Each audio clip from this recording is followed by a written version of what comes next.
Hello, I'm Dr. Omar Bey, and this is OBHealthy. OBHealthy is a group of physicians that come to you once a month, every second Saturday at 1 o'clock, and hopefully you will tell others to join so that they can get the health knowledge that we, put out there every month. We have two specific goals. Number one is to improve the health knowledge of people of African. Number two is to encourage young Black men to go into medicine, because at this particular point, we feel it's going to be a crisis very soon as time goes on. Understand that our webinar is, as I stated, every second Saturday at 1 o'clock. And if you want to see our past webinars, just go to OBHealthy, the website, scroll to the bottom of the page and hit the YouTube icon. That icon will allow you to go to YouTube and you'll see all of our past webinars. All right. So I just want to also thank OBHealthy for allowing us to bring this webinar to you, because it's so exciting every month that we can talk about health, because that's what we do.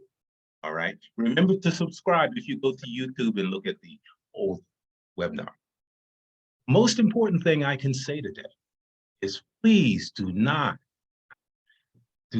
please do not, and I want to say this, change any aspect of your medical care until you consult your physician.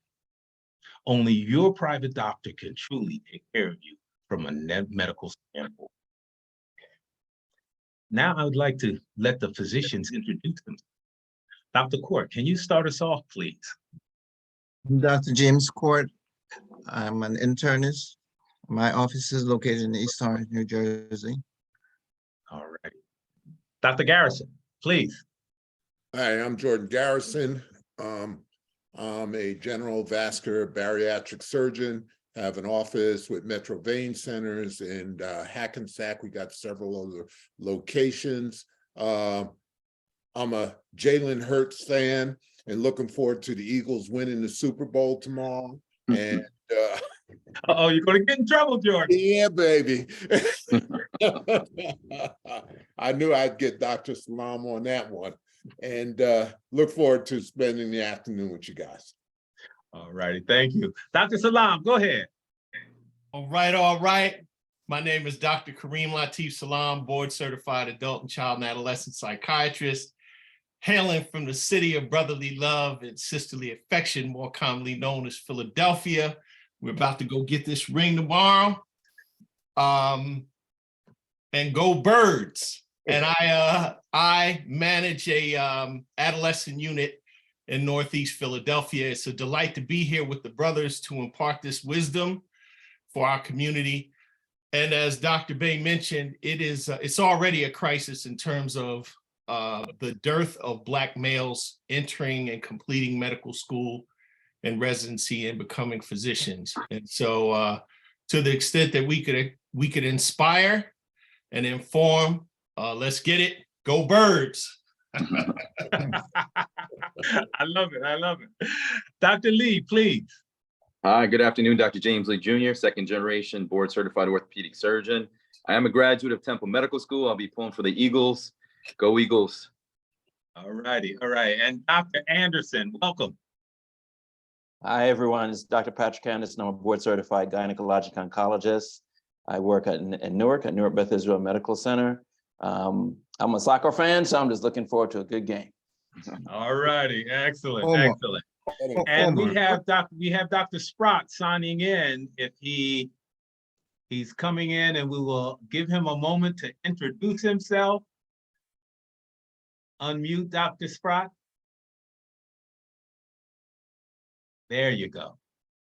Hi, I'm Dr. Kendall Sprott. I'm a board certified pediatrician, retired, but I specialize in pediatric critical care and general pediatrics. Thank you, thank you. And I'm Dr. Omar Bey. I'm a pulmonary critical care physician and with a subspecialty in nutrition, and so glad to be here with these talented brothers. There's a wealth of medical knowledge And I just feel humbled every time they come and we can get together and talk to the public about health. Dr. Court, our topic today is diabetes. And understand, and truly every one of us, I'm sure, well, it's not even I'm sure, every one of us, we're affected by this when patients come in and state that they have diabetes. It affects how we treat them, what we can do for them. And it's just a problem that's overwhelming in the African American community and other communities as well. But we're going to tackle this today. Can you start off and just give us an understanding what diabetes is? And then maybe Dr. Sprock can help us out as far as that is concerned. And then we'll start going into our specialties and let you know how it affects each and every one of us. Dr. Court, can you start us off, please? I just want to announce to the world that these two guys, Lee and Salam, they have to recognize the fact that the Chiefs quarterback is the guy in knees. And go Chiefs. Oh, everybody got stuff. All right. So anyway. Okay, diabetes. What an interesting disease, or what an interesting condition that, without sugar, nothing really works. And your sugar has to be controlled, or else there'd be so many different complications. And as a matter of fact, diabetes, whenever it occurs, it affects just about every organ in the body. This is why we have these esteemed doctors on the panel to tell us or to teach us how diabetes can affect their specialty or their part of the body that they take care of.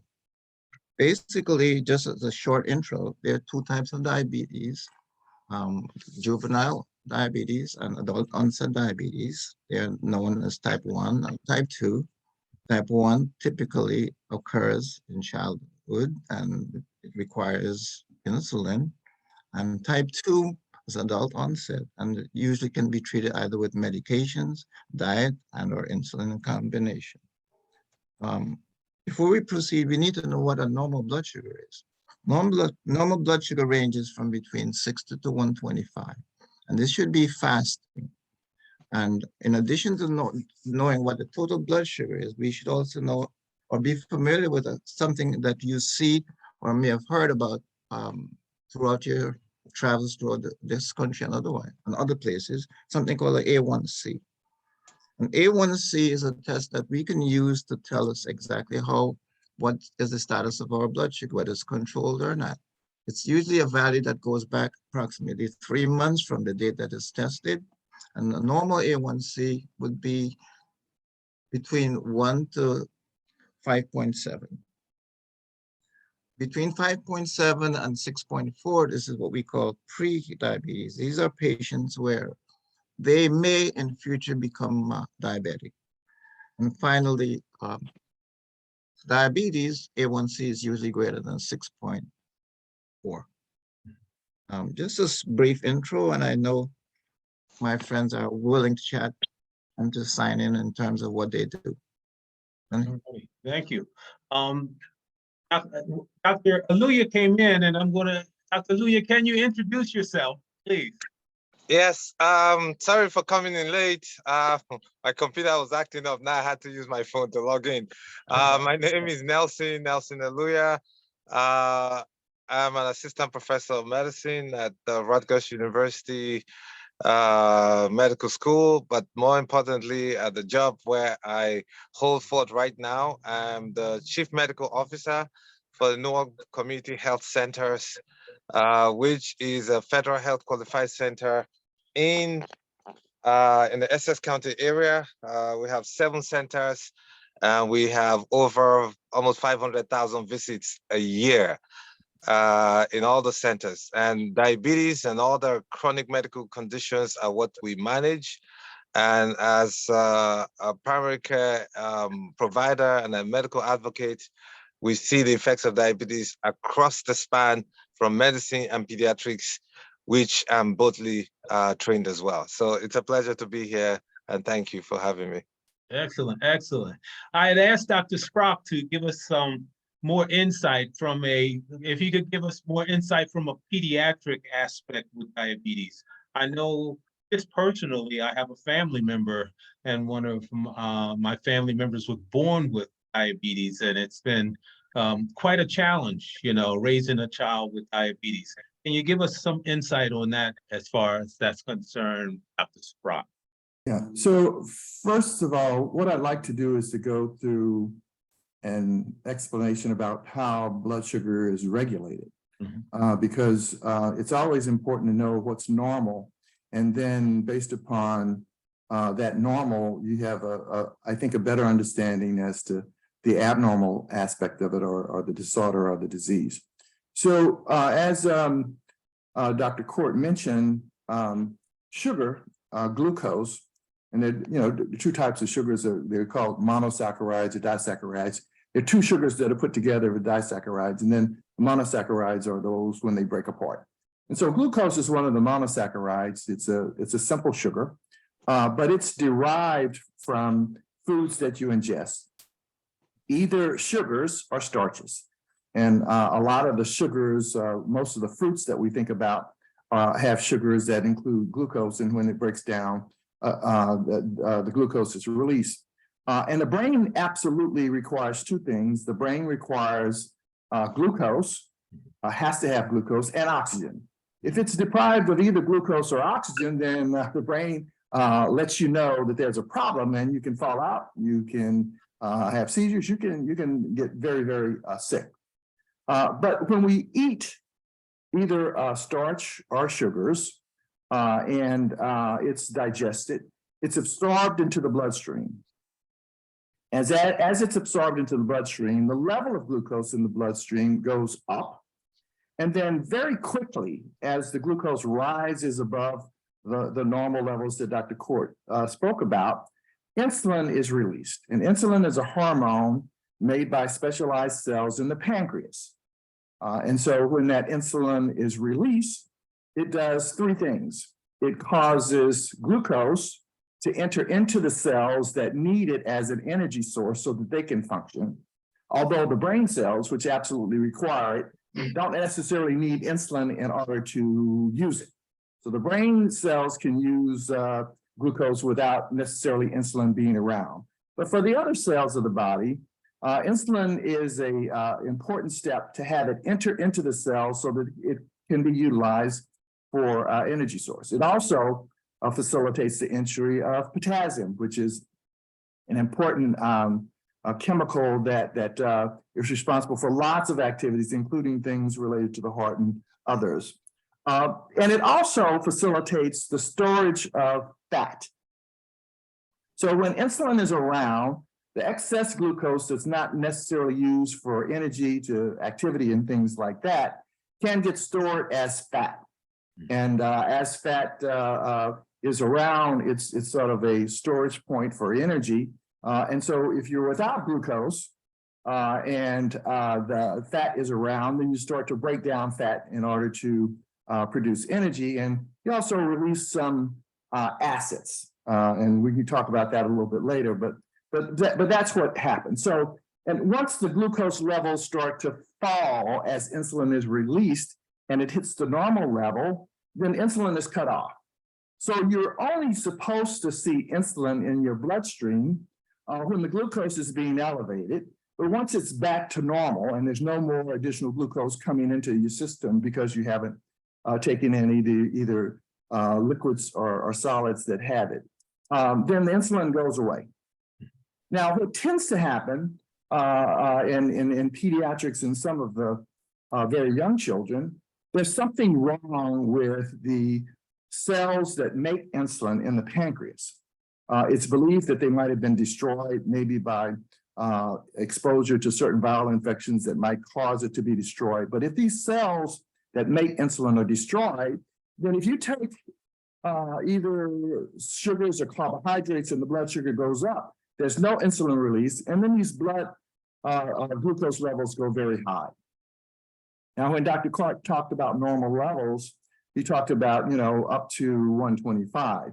Well, if the blood sugar gets above 180, which is fairly high, glucose is one of those substances that circulates through the body, and it gets filtered by the kidney. The kidney is able to reabsorb it. That means when it's filtered, it goes into the urine. Before it leaves and escapes the body, it gets reabsorbed.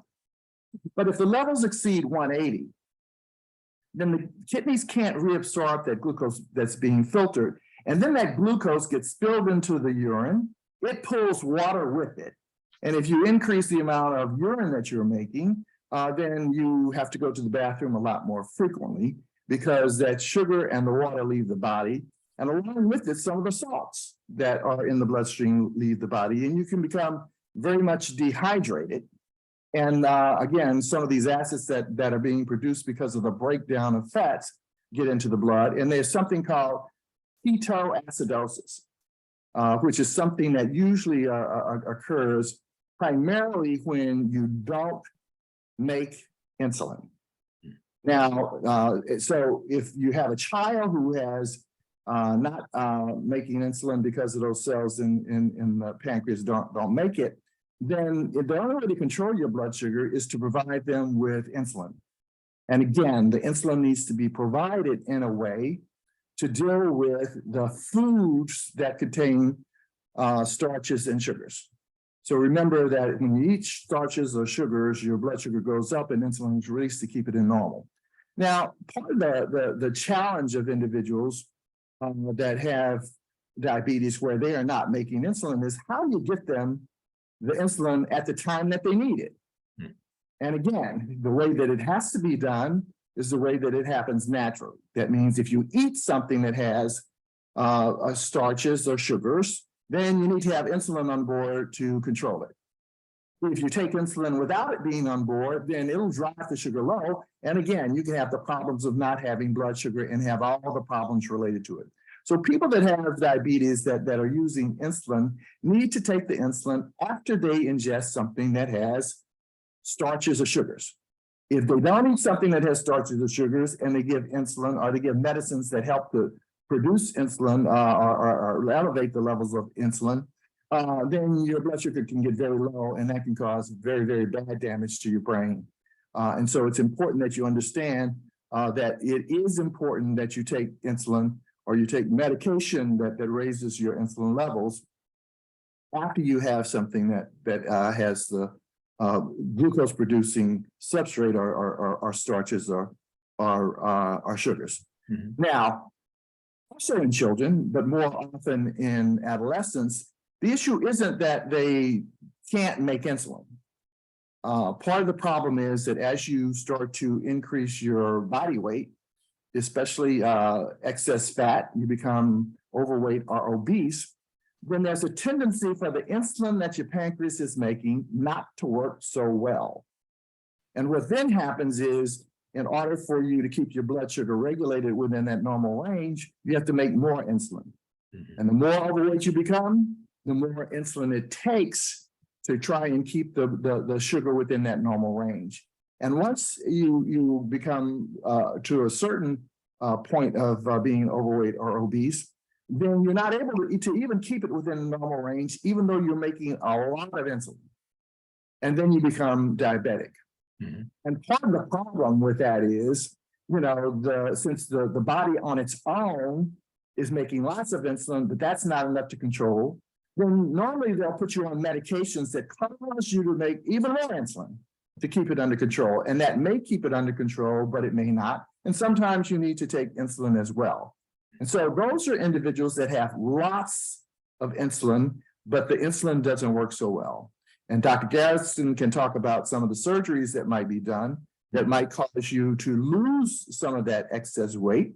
And as you lose some of that excess weight, then the insulin starts to work better and you might not need as much insulin. And in some cases, you might not need any insulin at all if your weight is controlled. But in general, the issues are two. Either the body doesn't make insulin at all, or in the other case, it's making a lot of insulin, but the insulin doesn't work so well. And they call that insulin resistance. And I'm not sure if that's the exact right term to use, but that's what they say. You have insulin Now, these individuals that have insulin, remember, I told you that insulin helps to produce fat. Those individuals that are overweight, that have lots of insulin, they also have a lot of ability to make additional fat. So it becomes a complicating issue in terms of trying to control your obesity because of the abnormal amount of increased insulin that you have. But because insulin produces fat, you don't have the kind of acid production or the breakdown of fat that you normally have in people that don't have any insulin at all. So those individuals that have that type 2 diabetes or the insulin resistant kind of diabetes don't have the ketoacidosis that you see in children that become very, very sick and dehydrated, and you have to infuse them with insulin drips and things like that. Yeah, excellent. Dr. Aluya, there's a different aspect that I know you talk about, and you're more of a worldly person as far as diabetes is concerned. I know that you do a lot of speaking as far as African and other countries and diabetes, as well as you handle it here in the States as well. Can you give us some of your thoughts on diabetes? Because I'm sure that you have a wealth of knowledge to let us know about. So Omar, before he speaks, I'd just like to acknowledge the fact that he was one of my proteges when he was studying medicine and pediatrics. He came under my guidance, and so I will take credit for some of what he says, but I'll try and distance myself if he says things that I don't agree with. I love it.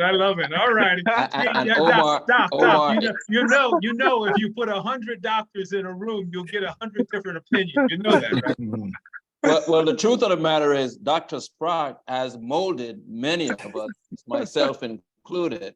The way I speak and present cases, usually it was a reflection of how I had to do it when I did my little pediatric rotation. I know that Dr. Sprott is on service.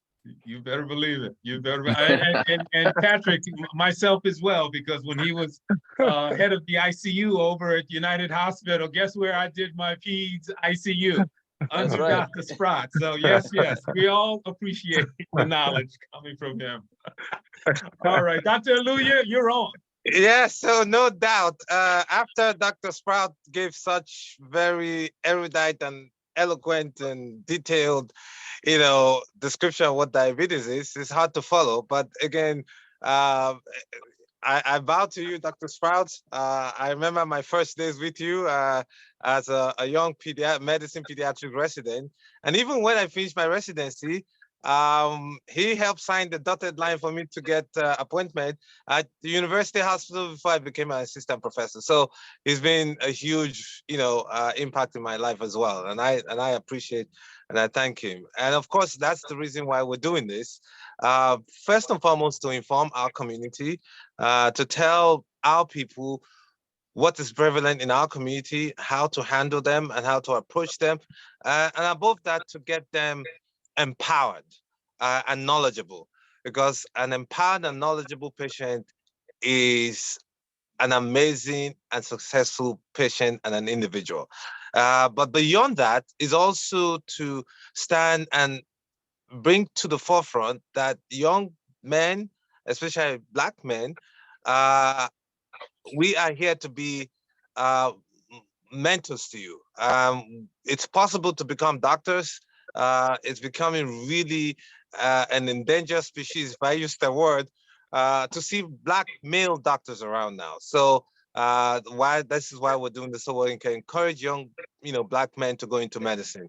Now, coming back to internal medicine and to diabetes, the topic of today, diabetes has been with us all through humanity. There have been records of the hieroglyphics, meaning those writings that the Egyptians wrote, back in the days on the walls and everything else, describing, diabetes, not in terms of what we know now, but describing it as, sugar in the urine and all that and all that. And the word diabetes, as I said, is a connotation from two words, diabetes, mellitus, and there's diabetes insipidus. That's a different, kind of disease in itself. But diabetes mellitus is a disease, like Dr. Spratt really said, well, is a disease that affects, how we metabolize and utilize sugar, and on the whole process that takes place. But again, diabetes has been with us for so long. But the unfortunate thing is this. I call it a matching disease. And I also call it the pandemic before the pandemic, because it is a pandemic now. And the WHO and CDC recognize it as an epidemic in 2016, because they looked around the world and said, you know what, this is becoming a big issue and we need to pay attention to it. It's contributing a whole lot to death of people and contribute to death and morbidity and mortality of all diseases, heart disease, strokes, kidney, all of them. So they had to pay extra attention to it and ensure that we are putting a whole lot more money into it and ensuring that we're more informed. Now, again, as we speak today, the WHO in 2021, actually the last publication, said we have globally 463 million people who are diagnosed with diabetes. Of course, we know that gross underestimation. And in 2019, that number was 422, but today is 463 million. So you can imagine from 1990 to 2022, the huge number of what that is. It's the fastest, one of the fastest growing diseases that we know. And, in 2045, they said diabetes number would rise to about 750 million people. And beyond that, 1 billion people living with diabetes. Across the globe right now, China has the highest number, which is surprising because you used to think diabetes was, for disease of those who are overweight or obese. But if you look around in China, there are a whole lot more of them are not obese. They have about 116 million people. Second is India, about 73 million people. And then Africa, which in the 1980s was described as a continent without diabetes, in the 1980s was described with a continent without diabetes, had about, in 2017, had about 17 million. Today, there are about 22 million people of a 1.4 billion people with diabetes. So if you compare China of 116, India 75 million, those two countries have 1.4 billion people in essence as well. But if you look at Africa, it's 1.4 billion people, but only about 23 million. However, that is still grossly underestimated. Nevertheless, it's still not as prevalent as it is in other countries. And you begin to wonder why.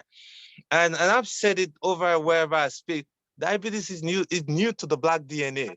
The Black DNA for you and and anybody who's Black across the globe, either because of our genetic makeup or the diet of which we eat. And that's the reason why we cannot, dissuade the utilization on the knowledge of what anthropology, migration, social and economic pressures and stressors on the human body that begins to express itself genetically, which we now know as phenotypic expression, yes, of the diseases, because these things are real. And that's why here in the United States, 2019, we had about 31 million people with diabetes. Today, that number has gone to 33, with 88 million people who are pre-diabetic, meaning you are not diabetic, but your A1C level is between 5.7 to about 7, 5.7 to about 7.0. That's the range, but less than 5.7, meaning 5.6 and less, you're not considered as pre-diabetic. So that number, you may not have symptoms, but the changes, what they call the microvascular changes, which we'll discuss eventually, the damage that the diabetes is beginning to take effect in our body are very tiny vessels. And those are the microvascular changes that take place. We also have macrovascular changes where that can result in stroke and other issues. But the microvascular ones are the changes in the flow of the sugar within the eye, the front part of the eye, the back side of the eye, because fluid go through. And once sugar gets in, it begins to change that nature as well, including the nerves and the vessels in the eye. So it's called retinopathy. So all of those things begin to take place even in the pre-diabetic state. We never knew that, but now we know that. And that's why everywhere I go, I always say, listen, you need to know what your diabetic status is. Are you pre-diabetic, not diabetic, or are you diabetic? Because unfortunately, I see people every day like, oh, doc, when I was diagnosed, my A1C was 15. A1C was 15. That's when diagnosed. But guess what? They had signs and symptoms, but they never recognized it was diabetes, meaning they woke up 4 or 5 times a day to pee. They were drinking a whole lot of water, all of those things. So coming back down to the prevalence of the disease, in the United States, about 11% of us globally, in the US, whether white, black, if you put all those numbers, the prevalence 11% of the population is diabetic. Now we have another percentage, the 88 or up to 90 million people now who are pre-diabetic.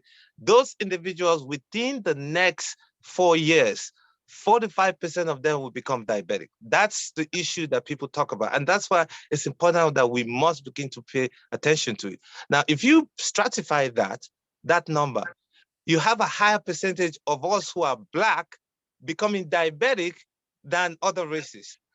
Now, in this country, we spend a whole lot of money when we manage diabetes. We'll talk about the cost of diabetes on us as a people. Now, for us as a people here in this country, those damages that occur from diabetes is affecting us far more than anybody else. We have more of us who are ending up on dialysis. We have more of us who are having amputations taking place. They say 233 people get amputated every day in this country. Every 11 seconds, one person is diagnosed as having diabetes. So that's the prevalence of what this disease is in this country. Now, the unfortunate thing I will say before I move on and let other people come on as well, is that about 10 years ago, if you take a picture of the graph of what diabetes is and obesity, it was the same. They looked exactly the same. I wish I could show you that picture. But by 2016, that began to change. The graph of diabetes continued to go up, but the graph of obesity plateaued because a whole lot more of Americans becoming more aware and they're paying attention to their weight and what they eat and all that. The graph plateaued and began to drop a little bit, which it has a little bit, but unfortunately diabetes did not. So that's why it's really important that we pay attention to this, especially if you're Black or colored, because the effect on us is so much more than anybody else. Thank you. Now, Nelson, for the benefit of the audience, could you please remind the audience the normal glucose range and the normal range for an A1C? I think that would be very helpful. I know repetition works for me. Did you hear that? Right. So, like I said, again, everybody needs to know what their diabetic status is. And the only way you can tell that is to have your doctor do your A1C, hemoglobin A1C. And what does that show? It actually shows what your sugar has been in the last 3 months. You know why? Because your hemoglobin, which carries your oxygen, that helps you, oxygenate your blood, meaning give oxygen to your tissues as you eat, and it carries that, also carries sugar. It's tagged sugar. It carries sugar along with it as well. So each of those red blood cells for normal people last about 3 months. So when you measure the A1C, it's a tagged hemoglobin on the red blood cell that lasts about 120 days. So if you measure that, That's what it gives us. So that's the measure we use. So it gives us what it looks like for the last 3 months. Now, that number, like I said again, 5.6 or less means you're not considered a pre-diabetic. But 5.7 to 7 with no symptoms, you're pre-diabetic. Now, when you have 7 and above with no symptoms, or sometimes even less with symptoms, you're considered diabetic. So, but if you're considered diabetic and you have a diagnosis of diabetes and you're taking medication, for you to be considered truly well controlled, you ought to have a hemoglobin A1C less than 7. Less than 7 is the goal. However, the new caveat is this.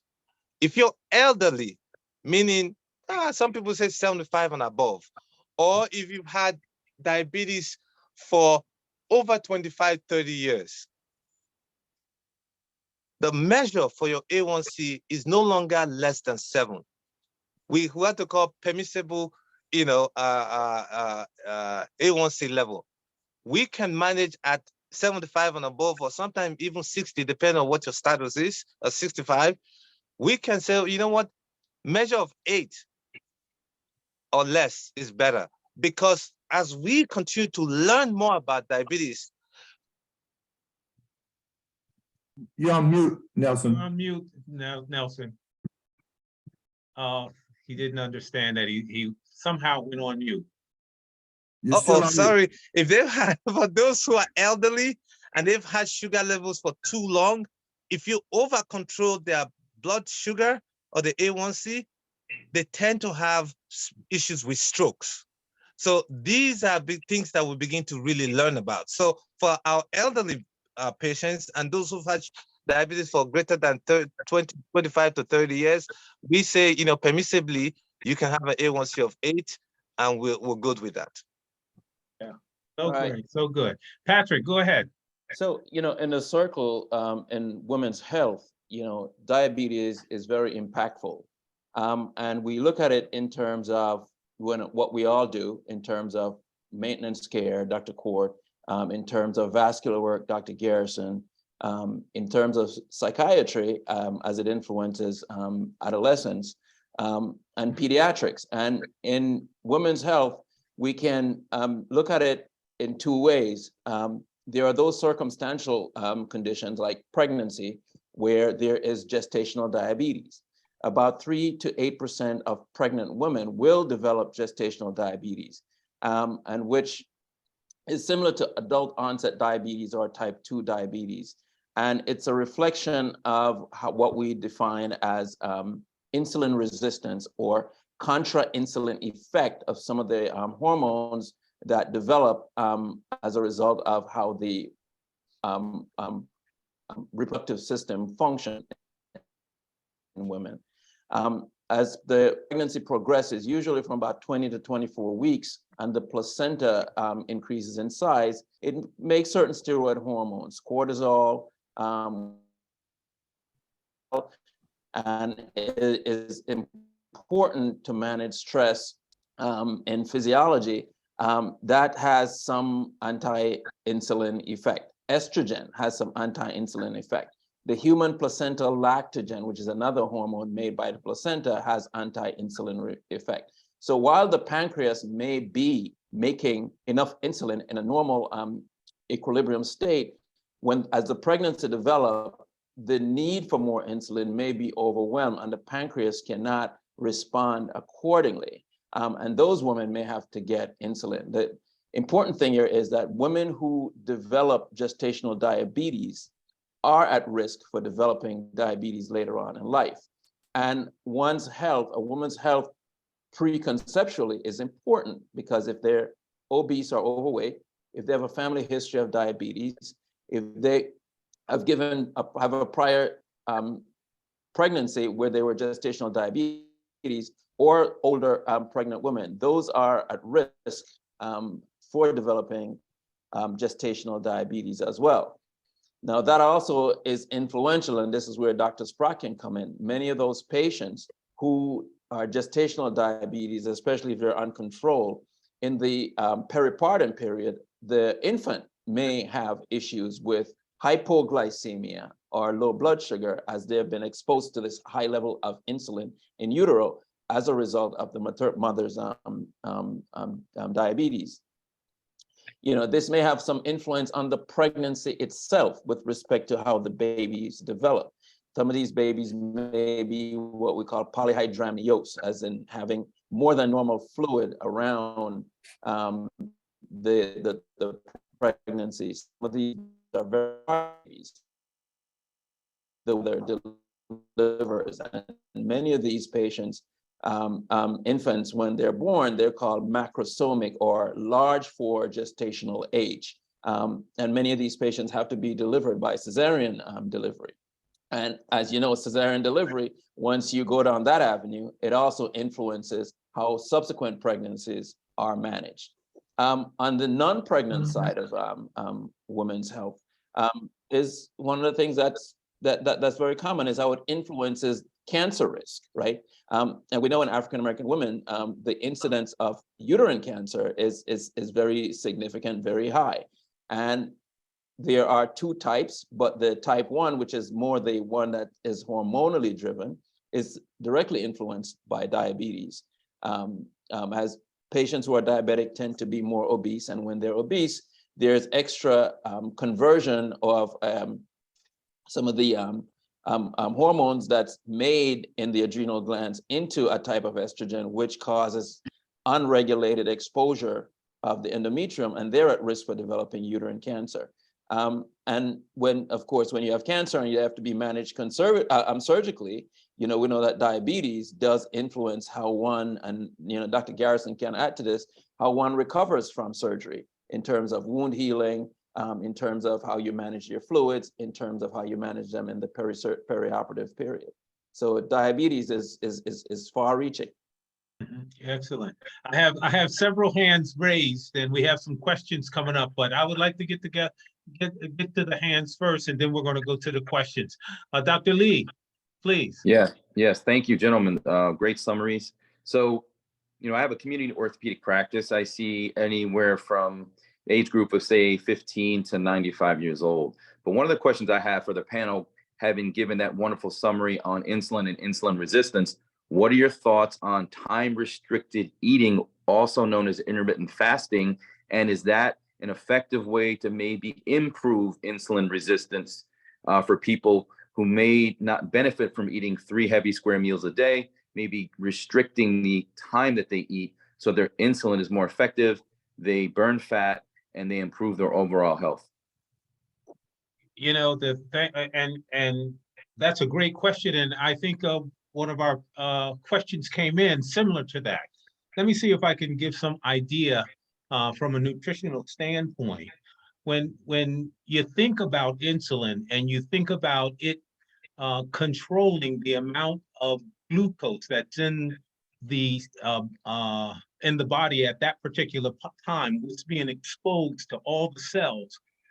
You're thinking about if you take a large meal of carbohydrates or sugars, you're going to have a spike in that glucose in the vascular system.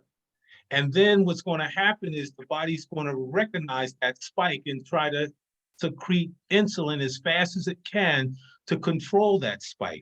These spikes up and down are, they really affect the body over time, and in a bad way, in a harmful way.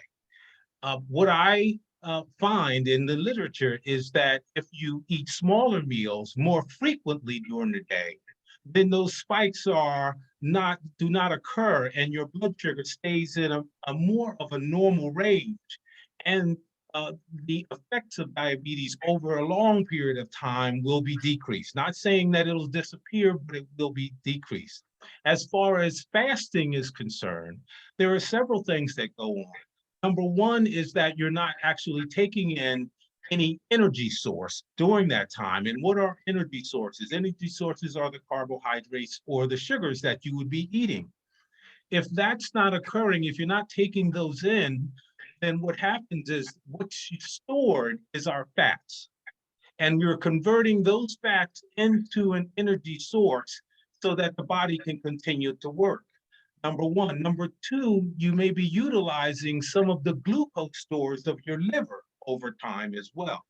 So that's a way of several things. You're utilizing some of your fats that it's stored in the fat cells, which is a good thing over time because you may lose weight, and it allows you to just stay in more of a harmony as far as fasting is concerned. Now, we're talking about, what are we talking about as far as fasting? Are we talking 24 hours of fasting or whatever?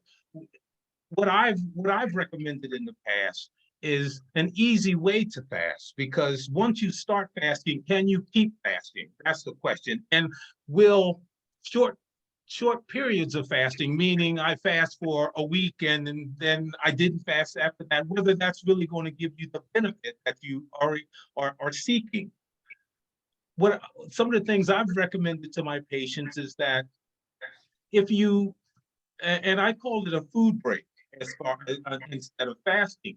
If you stop, put it this way, if you have breakfast after 9 o'clock in the morning, and then you eat your normal meals during the day, and then if you don't eat anything else, say after 7 o'clock in the evening, guess what? You've had what, a 12 to a 13 or 14-hour food break or fast each and every day. So, there are ways that we can do this, that you can keep doing it over a long period of time. And I think over a long period of time, you will have a better effect. And this is truly, to a certain degree, anecdotal, because I don't know if there are any studies that will 100% show this. But if you're talking about fasting over a long period of time and keeping your blood sugar in a range that you're not getting those spikes, I think that you can really help decrease some of the horrible effects of diabetes. And we will get to some of the in-organ changes that diabetes, meaning that how it affects the kidneys, how it affects the eyes, how it affects the vascular system and the legs as we go on. But hopefully that answered your question as far as fasting and eating appropriately with diabetes. So Dr. Garrett, I'm sorry. I just wanted to ask. And then Dr. Garrison after that, and we're going to move forward with the hands. Go ahead, Patrick. Yeah. But congruent to what Dr. Lee was asking in terms of eating and the time of eating, the amount of what you eat, but can you comment on what you eat in terms of components in the diet that makes you feel full, make you not feel hungry, but lack the simple sugars or even the complex sugars that ultimately get broken down and influences the insulin demand? Yeah. The thing of it is that there are areas in our brain that stimulate hunger. And, we almost train our bodies to like carbohydrates, to like sugars, to like salt. And these are the things that we need to cut back on. Just like you can you can train your taste buds to really like salt and sugar, you can untrain your taste buds and say, less salt and less sugar, the food tastes just as well. Well, let's think of it this way. If we decrease the amount of carbohydrates, because you don't want to stop eating carbs. I mean, we need an energy source. You don't want to stop eating sugar, but each and every one of us know how we like to fix our plate. And I like to make it very simple not simple, but easy for people to grasp, and put it in a way that it can become a life change, as opposed to, I can do this for a month, and then after that, there's no way I can continue this type of eating regimen. So we all know how we like to fix our plate. You know how much carb, well, let me tell you what a carb is. It's either rice, it's potatoes, it's pasta and bread. So we all know how much we like to fix during a meal as far as those are concerned. And anything that you are eating during that meal that's sweet as well, just cut it in half. If you cut it in half and increase your vegetables by 1/2, then you increase, well, put it this way, you decrease the calories. And it's not so much about the volume of foods that you eat, per se. It's what the caloric amount of each food is that you're eating. So if you can decrease the calories per meal, you're going to lose weight, because if you're eating less calories than your body then your body's going to use over a period of time, and your body's going to suck some of that fat out and use that for energy as well. So you will lose weight. So those are some of the things that I try to impress on patients. It's that, number one, the volume of food is important, but the more important thing is the caloric content of the foods that you're eating. And if you can decrease those calories, you're in a better place as far as diabetes, losing weight, and everything is a better chance to be in harmony. Hopefully I answered your question, Patrick. Oh, you did. All righty. Dr. Garrison, please. Again, good afternoon, everyone. I just want to digress a little bit and then get to the answer of the question. But, you know, there's a thing about woe be the man who fails to leave behind his footprints in the sands of time. We as African Americans sometimes forget to congratulate and talk about those who have been in our lives and have done great things. And Dr. Sprott, man, after you sat and gave that eloquent dissertation on diabetes, man, the community will be the lesser for your departure. And it's, you know, but your legacy is, we look at Dr. Alua and Patrick, you know, you have impressed. You know, I used to read your article in the Star Ledger all the time, you know. So I don't know if there's been a formal ceremony or anything, but I just congratulate you and thank you so much for all that you've done for the community, and appreciate, you know, your input here today, man. I thought that was special, you know. So that was my digression, you know. Now, Omar was trying to steal my thunder. You know, we work in conjunction with this obesity thing, and you know, the surgical aspect. You know, there's surgical diseases that surgery cures the problem. Dr. Lee knows that, and that's what we do sometimes. But there's also other diseases like diabetes where we just help. You know, the management, the true management of diabetes is from Dr. Court, Dr. Aluya, you know, Dr. Sprott, you know, and even Patrick sometimes with his pregnant women. But our job in the surgical cure, or it's not a surgical cure, the surgical treatment, we'll get into that later. But while we're on this nutrition topic, Omar introduced it when he said, decrease your calories. And the whole thing about intermittent fasting and stuff like that. Well, I am of the belief that with all of these things that come up every 6 months, there's a new thing. Intermittent fasting is the hot topic right now. You know, it was the Atkins diet. It was only eating protein and all that. If it worked, then we wouldn't need anything new every year. If you look in January with the resolutions and the joining of the gyms, obviously something is not working, and these things don't work. I think the key is to get rid of the misinformation out there and give the strong information. Omar was talking about decreasing your calorie count. You know, it's like people think, I have a friend and I watch him and he says, yeah, I eat healthy. He makes these smoothies and he puts all this stuff in there, and the smoothie ends up with like 3,000 calories in there. But because there's no fat in it, he thinks he's eating healthy.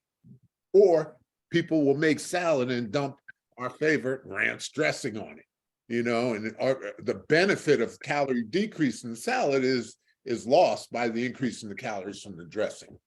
So what is, Omar talked about a carb. Well, there are three things that we're going to put in our bodies besides minerals and vitamins. We're going to put carbohydrates, we're going to put fats, and we're going to put proteins. Now, each one of those things breaks down into sugar. And for every unit of fat you take, you give 9 units of sugar. That's just a simple equation. For every unit of carbohydrates, you're going to get 8 units of fat. And for every unit of protein, you're going to only get 4 units of sugar. So if you're going to cut down on what you're eating, you should minimize the carbohydrates and fat, not eliminate it because you need fats and carbohydrates, but minimize the carbohydrates and minimize the fats that you take in. That's why you should eat lean pieces of meat. You know, people say, I don't eat beef. Well, what's the problem with beef? Well, there's a lot of fat in it. I don't eat pork. Is it for a religious or spiritual reason? I can understand. But just because you think it has less or more fat in it, do you really know what's in it? So decrease the amount of carbohydrates, decrease the amount of fats, and increase it with protein. If you have a choice between grabbing a Dunkin' Donut or eating a protein bar, eat the protein bar. You got to eat. And I think whatever we do, we have to do it on a steady level. We talked about the intermittent fasting with the rises and the falls of the glucose. That's not good. That's not healthy. And the Nancy Reagan method of just say no to the piece of chocolate cake is not going to work either. Doesn't work. So somewhere in the middle, we have to learn how to monitor, how to manage, how to treat ourselves good. But, you know, and I might get some heat for this, but people who are denying themselves certain things, certain pleasures and good things, I never met somebody like that who is happy. They always got an issue. So this is, you know, and I think Dr. Bay's approach to nutrition with his patients, because that's what he does nutritional management, is easy does it. You can have a little bit of this, you can have a little bit of that, but no excess or no extremes on one way or the other. And when it's an appropriate time in this meeting, we can talk about the surgical manifestations and the treatments for diabetes. Thank you. Yeah, Dr. Salam, your turn. Sure. I want to hop in really quickly. And I don't know if I'm going to start any trouble here. Of course you are. Probably. But I know recently I heard about a groundbreaking study that was done on childhood obesity. And it is really, it's revolutionized the thinking among those who care for children in terms of childhood obesity, and that perhaps the approach has not been effective. And there is a sense now, and this literature is burgeoning, that there may be a significant genetic component to obesity, and that perhaps it warrants treating obesity more aggressively or more assertively at an earlier age. And what's being considered now, and I'm sure you know, Dr. Garrison is probably aware of this, surgical interventions are being considered, earlier age of onset and recommendation for surgical interventions for childhood obesity. And of course, the thinking is, it's like many disease processes, right? Early identification and intervention typically leads to a better outcome. If you have someone suffering from a disease process for several decades versus a few decades. So there tends to be a benefit to early intervention, but it seems that's the direction the field is moving in, and it's moving in rather quickly. So there's that. The other thing is, I would like someone a little more knowledgeable than I, who's on this panel, to speak about some of the newer medications to address type 2 diabetes, like Ozempic. And I know Ozempic is being used for another purpose quite commonly, and that's weight loss. So if someone could talk about that. It seems like this conversation has taken a turn towards a discussion about obesity, but obesity is so tightly linked, especially to type 2 diabetes. The other thing I think folks ought to consider in the audience is there's no organ in the body that's exempt from the effects of diabetes. So what I always like to say is that wherever there's blood in the body, diabetes could affect that place. And it does most of its damage insidiously, completely outside the awareness of those who are suffering from it at the microvascular level. So it could affect small blood vessels that nourish nerves, and nerves provide very important functions like the ability to sense things. And so when your nerves are deprived of these abilities, right, you could have the numbness and tingling in the pins and needles. You could have the peripheral neuropathies associated with diabetes, or it could affect the ability of blood vessels to expand and contract. And that could result in erectile dysfunction in men, or it could affect the ability of food to move through the gastrointestinal tract. So there's no organ in the body that's exempt from diabetes. Now, my sphere of influence is the mind and the body, but the mind-body connection, right? And so I focus on diseases and disorders that affect folks' brains, right? So there's the mind-body connection, and there are higher rates of depression among folks who have diabetes. They're 2 to 3 times more likely to become depressed. And I'm speaking of clinical depression. I'm not speaking of just a sad mood. So we're talking about, and this could have implications in how someone manages a chronic disorder or disease like diabetes.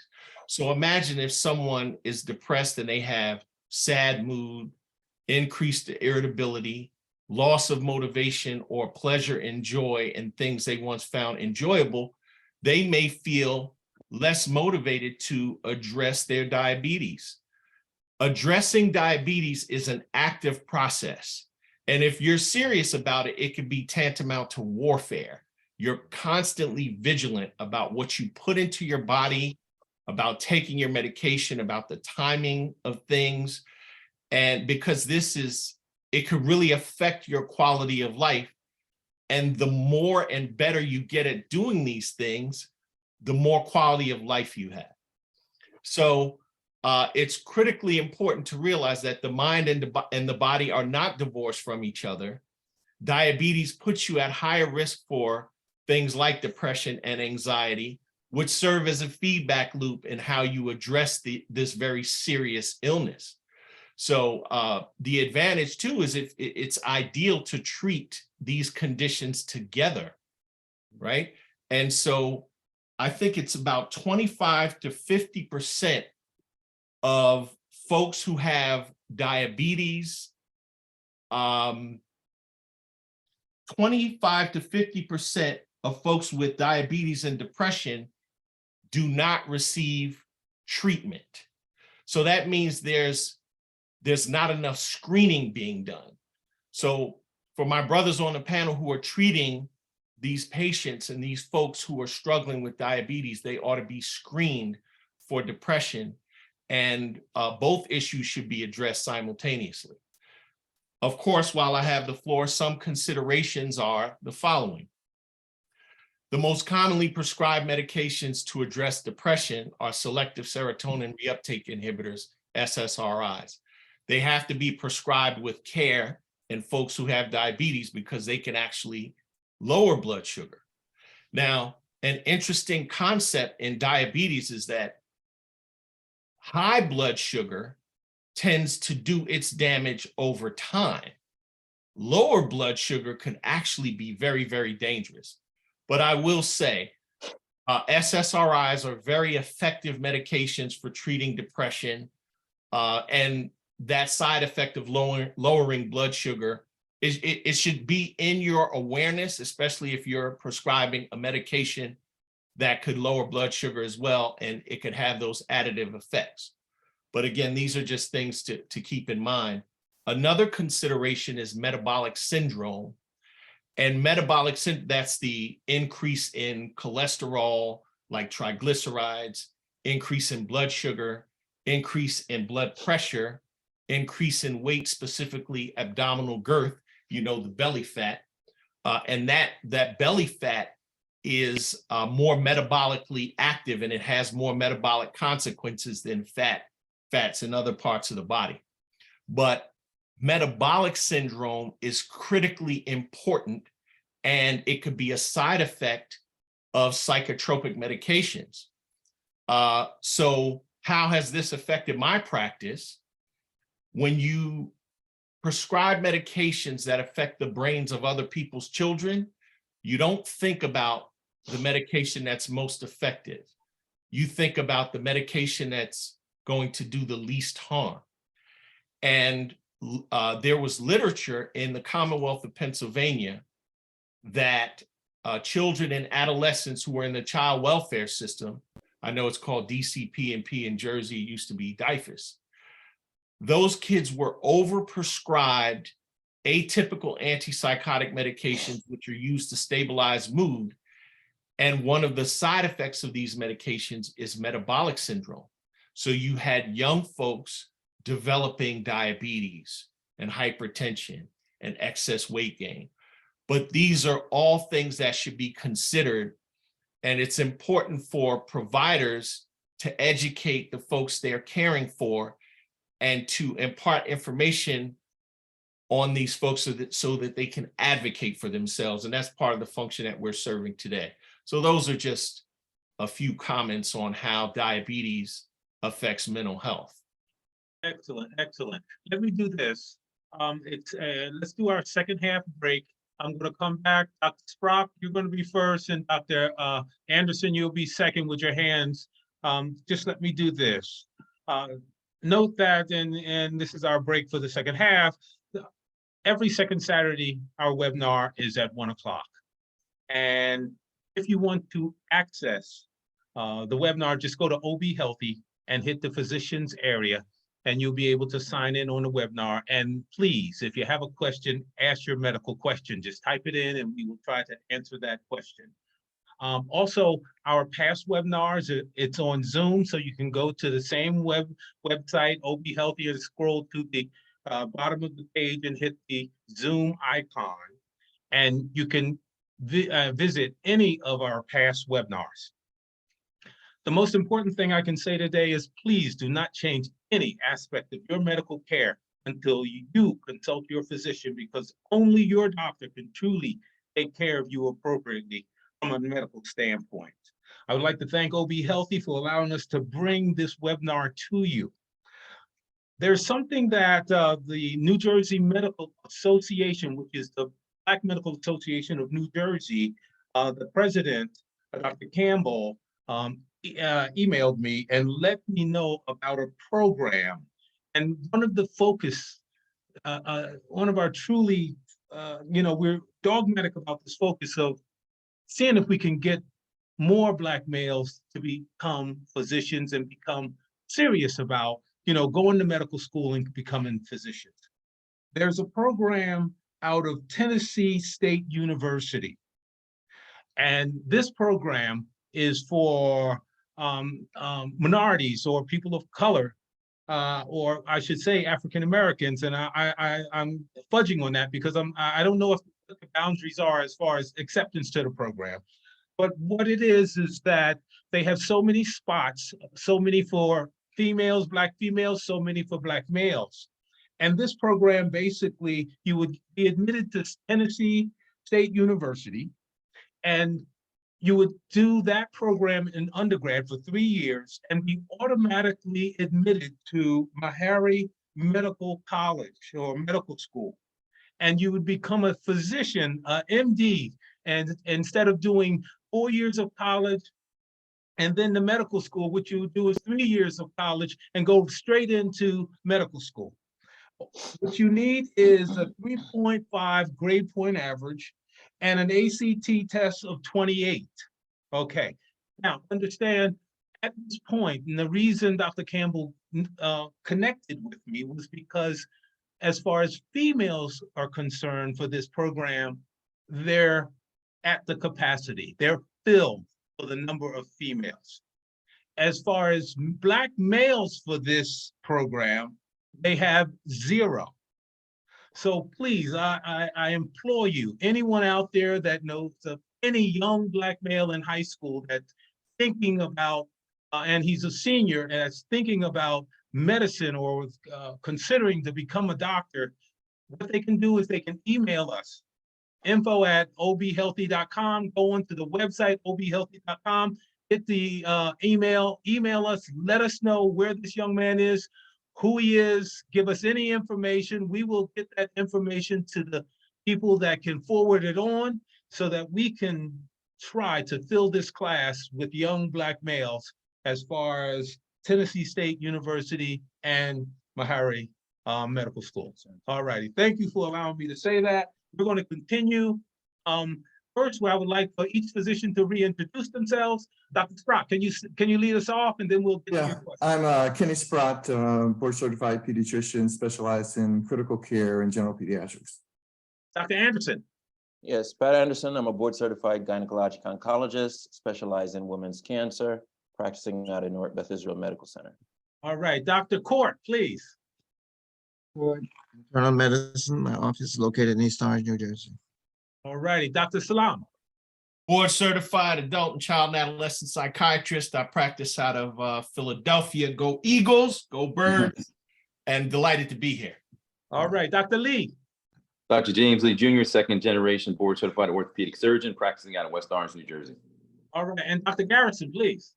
Hi, Jordan Garrison, board certified general vascular and bariatric surgery, specializes in disease of veins in Hackensack, New Jersey. All right, and Dr. Aluya, you're still on mute.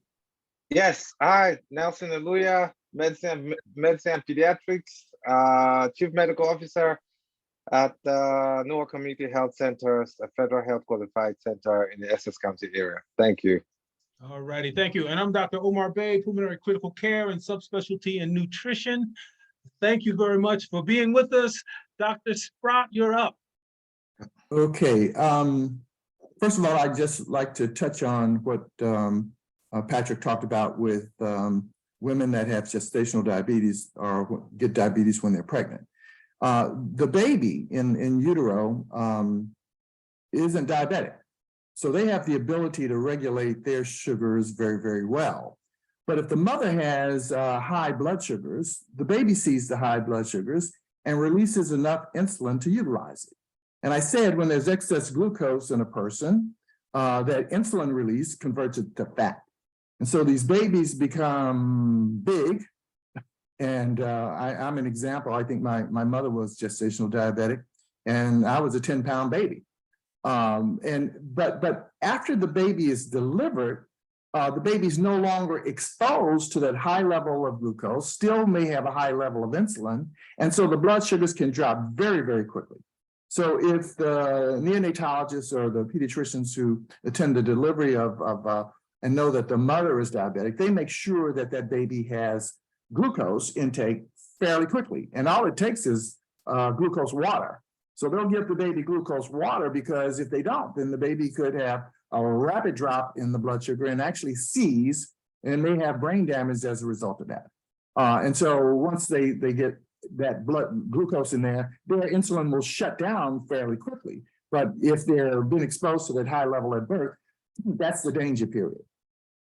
Now, you know, we talked a bit and about, and I started out by talking about the regulation of glucose, which is, we talked about insulin, we didn't talk about another hormone, glucagon, that increases it. But the ability for an individual to store glucose in the liver as glycogen is very limited. The amount of stores of a glycogen, which breaks down directly into glucose, may last about 8 hours or so. And a number of individuals who go to sleep at 10, if they wake up in the morning, they will have exhausted their glycogen stores and they will become ketotic. That means that you start to break down fat and you start to generate these ketones. If you do a urine dipstick, you'll see that a good number of individuals, if you do a urine dipstick in the morning, will have ketones, which means that they have exhausted their glucose stores. And what they're ready for is to have some sort of a glucose intake. Now, Dr. Garrison talked about fats and proteins. Now, remember, in our biochemistry days, there were essential fatty acids that come from fats and essential amino acids that come from proteins. There were no essential carbohydrates, no essential sugars, no essential starches. But indeed, they are part of a normal diet. But again, if you don't have an intake of starches and sugars, you're not going to have a rapid rise in your blood sugar, and you're not going to be releasing insulin. And when we talk about insulin contributing to fat, in the absence of insulin, you break down fat. And so if you don't take in carbohydrates, your body needs that glucose. It will produce glucose from the breakdown of fats and proteins. So when we talk about people that go on these Atkins diets, which means no carbohydrates, or very low carbohydrates, they become ketotic. And part of the reason they become ketotic is they need to be breaking down fats and breaking down proteins. And remember, we don't like to talk about breaking down proteins, for example, but that's the only way that the body can generate the glucose that the brain requires, okay? And so if you're diabetic and you need to take insulin, or you need to take metformin or one of these other medications, and they're coming out with new medications to make the pharmaceutical companies rich and everything else. But the whole basis of the diabetes is related to your taking in carbohydrates and the need to get those the glucose that's a result of these carbohydrates into the cells. Now, the more carbohydrates you take, sugars and starches, then the more insulin you're going to need. The less carbohydrates that you take in, then the less insulin you're going to need. So when you talk about intermittent fasting, and usually most of the people that do this intermittent fasting are going to limit their intake of food, maybe between 10 and 5, 10 in the morning and 5 in the evening. That means before that and after that, they're not going to be taking anything. And that means they're not going to be taking in any carbohydrates. They're not going to be taking any snacks. And when they first start to eat at 10 o'clock, they will probably be ketotic. They will probably be breaking down fats and breaking down proteins. When they start to eat and they take some carbohydrates, that process is going to stop. And when they stop at 5, then depending upon how much carbohydrates they took, will determine how fast their glucose levels came up and how much insulin that they needed to make in order to control it. So the fact of the matter is that if you're going to do intermittent fasting, then what you're going to try and do is to limit the amount of carbohydrates that you take. Take some, but make sure that you don't take a lot. Because if you take a lot, then you're going to need to make more insulin. And if you have trouble making insulin, you may have trouble in doing that. But there is a way that you possibly can manage your diabetes by doing the intermittent fasting, where you limit your carbohydrate intakes. And not, when I say limit it. And again, the sugars are the things that cause your blood sugars to go up the fastest, okay? We talk about things that high glycemic and low glycemic. The starches tend to increase your blood sugar, but not so fast. Because again, with the sugars, you're talking about these two sugars, one of which is glucose. When it breaks up, the glucose is there and it's going to go up.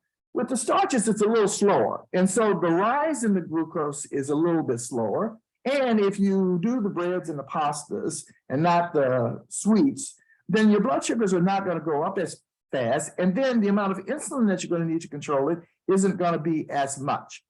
And so the key, I think, to trying to manage diabetes without doing a whole lot of medications, because remember that in most of the people that we're talking about, and I want Dr. Aluya to talk about the cost associated with end-stage kidney disease, which requires people to go on dialysis and maybe need transplants. But indeed, if we're talking about trying to control or manage this through diet, then the key is to do the same thing that you do for obesity, is control your diet. And that means limit the amount of carbohydrates, if you will, that have high sugars. You know, and now there's been a conversion over time from people that are drinking carbonated beverages. Most of the carbonated beverages now are diet or zero sugar and everything else. They have some of these artificial sweeteners. But again, I'm not a big fan of people doing that, but certainly people that drank large amounts of these sugar-rich sodas were causing tremendous harm, especially in children. And I don't care how when you look at the bodegas or the neighborhood stores, you see in the windows these 2-liter sugar waters that need to be eliminated. But the key would be to try and limit the amount, especially those sugars that you're taking, and modify your diet over time. And if you keep doing that over time, then number one, you'll lose weight, and you lessen the ability to have the body take high amounts of insulin in order to control it. So I would say that rather than focusing on medication, we need to focus on diet. And certainly exercise is important, but the more important of the two is the diet. And if we could limit the number of carbohydrates that we take to a modest amount, which would lessen the need for us to make insulin, then over time, our need for insulin would decrease, as well as a combination of decreasing the amount of fat that we had. We'd be healthier, and we would need to take these medications that all they do for the most part is try and pump up the amount of insulin that's being produced. And we already, in those individuals, have a large amount of insulin. It's just not working so well. Excellent, excellent. Dr. Anderson, thank you, Dr. Sprouse. Dr. Anderson, your hand's up. Yes, so, in line with Dr. Salam's conversation regarding early intervention, I just want a little bit of comment on what that means.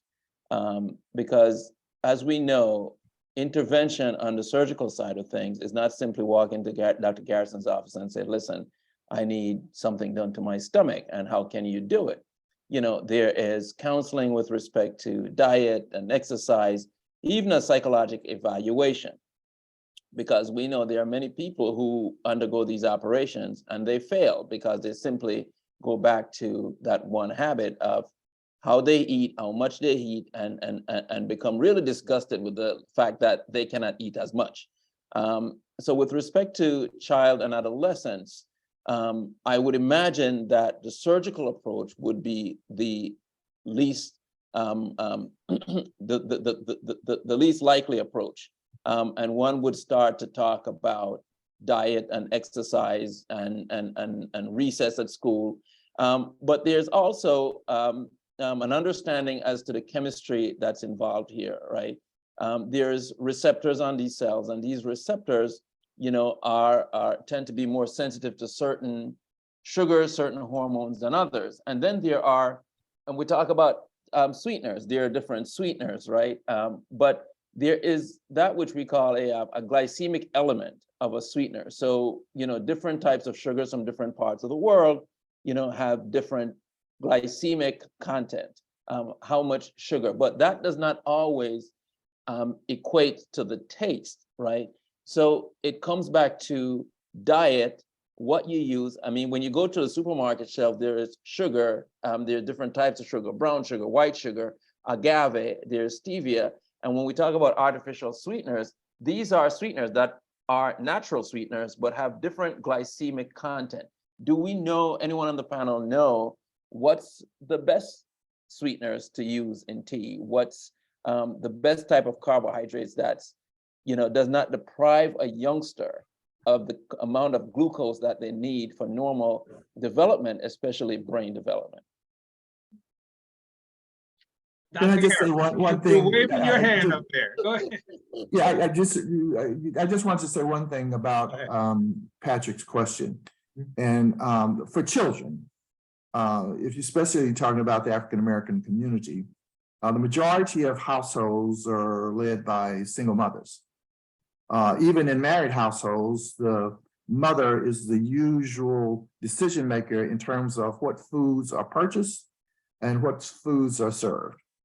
And if we're really going to do a major change, we really need to get the mothers and the decision makers about the foods purchased and the foods given and the snacks given to really understand their role and impact in terms of what happens.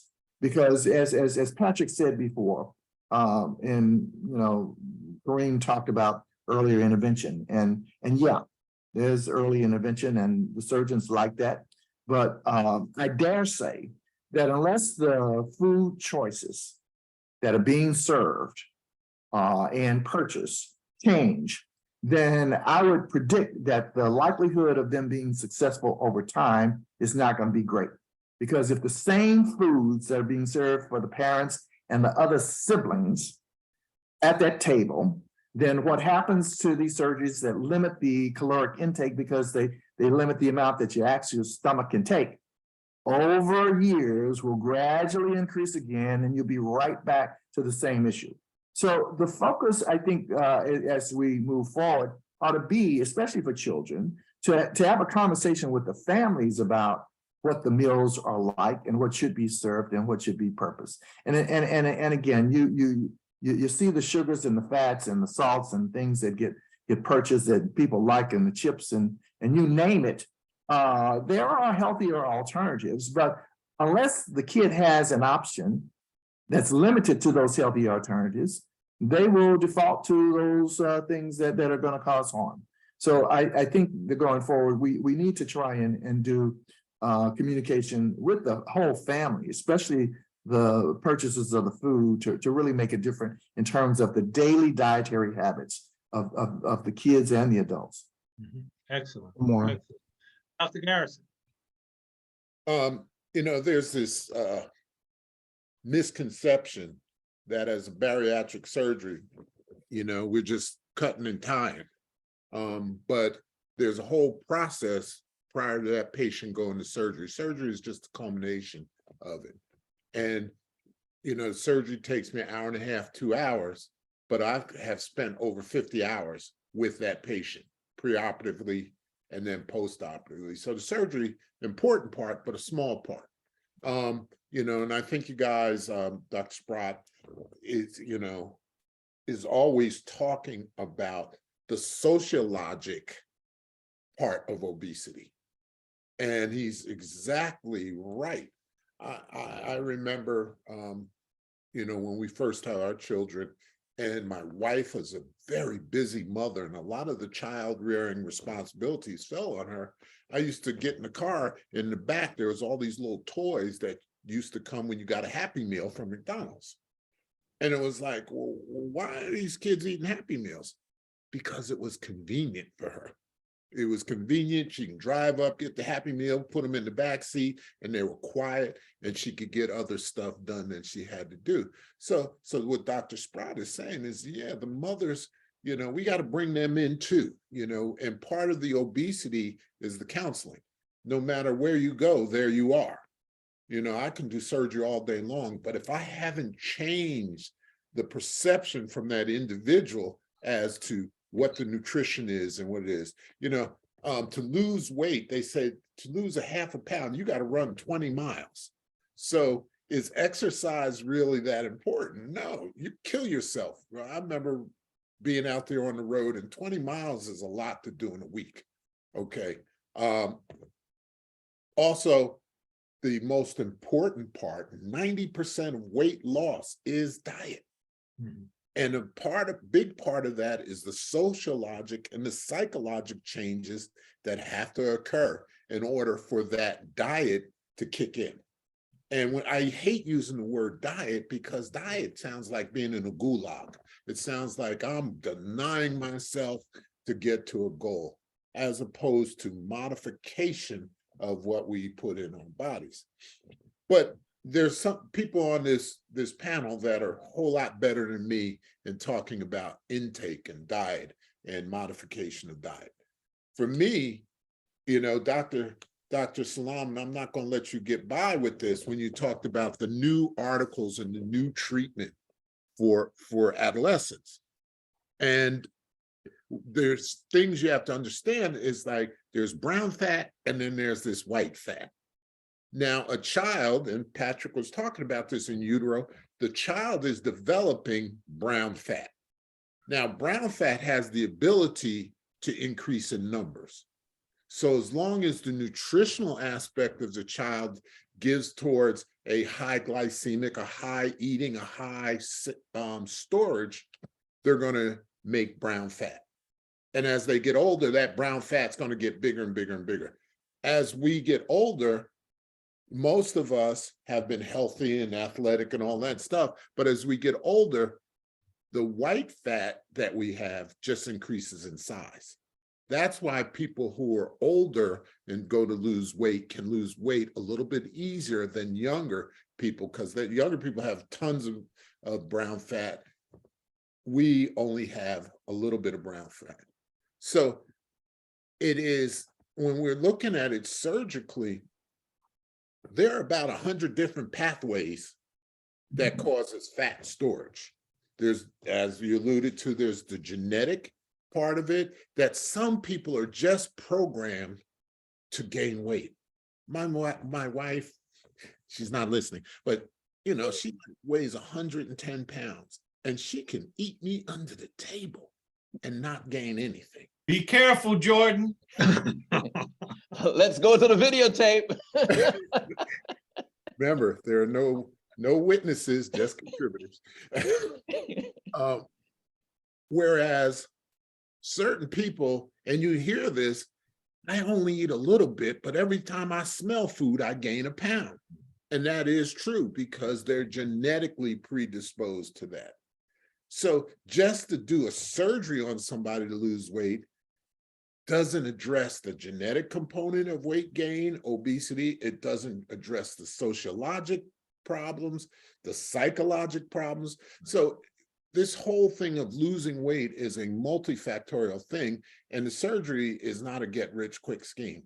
It's just a tool that can help out. And I defer to my other colleagues for the rest of that stuff. I just do surgery, do it well, and take care of the post-operative problems. Thanks. Okay. Well, here, Very well said. Let me jump in Dr. real Salam, quick. it's you. Let me jump in. So I did qualify my remarks by saying that they would inject some controversy. Well, you knew I was going to come. What I would encourage my colleagues and everyone in the audience to do is to refer to the updated guidelines on the treatment of childhood obesity as put forth by the American Academy of Pediatrics, and they dropped in January of this year. Please refer to those guidelines. And it's shifting in the direction of very assertive treatment. Of course, surgery is not the first option. Medications are included, among other interventions.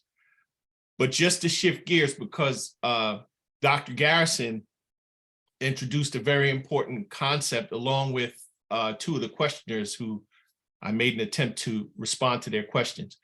There's this notion of the social determinants of health. So how folks' health are impacted based on where they live, work, and play. So sadly, in many urban environments, they're referred to as food deserts, where folks have difficulty purchasing nutritious foods at an affordable price.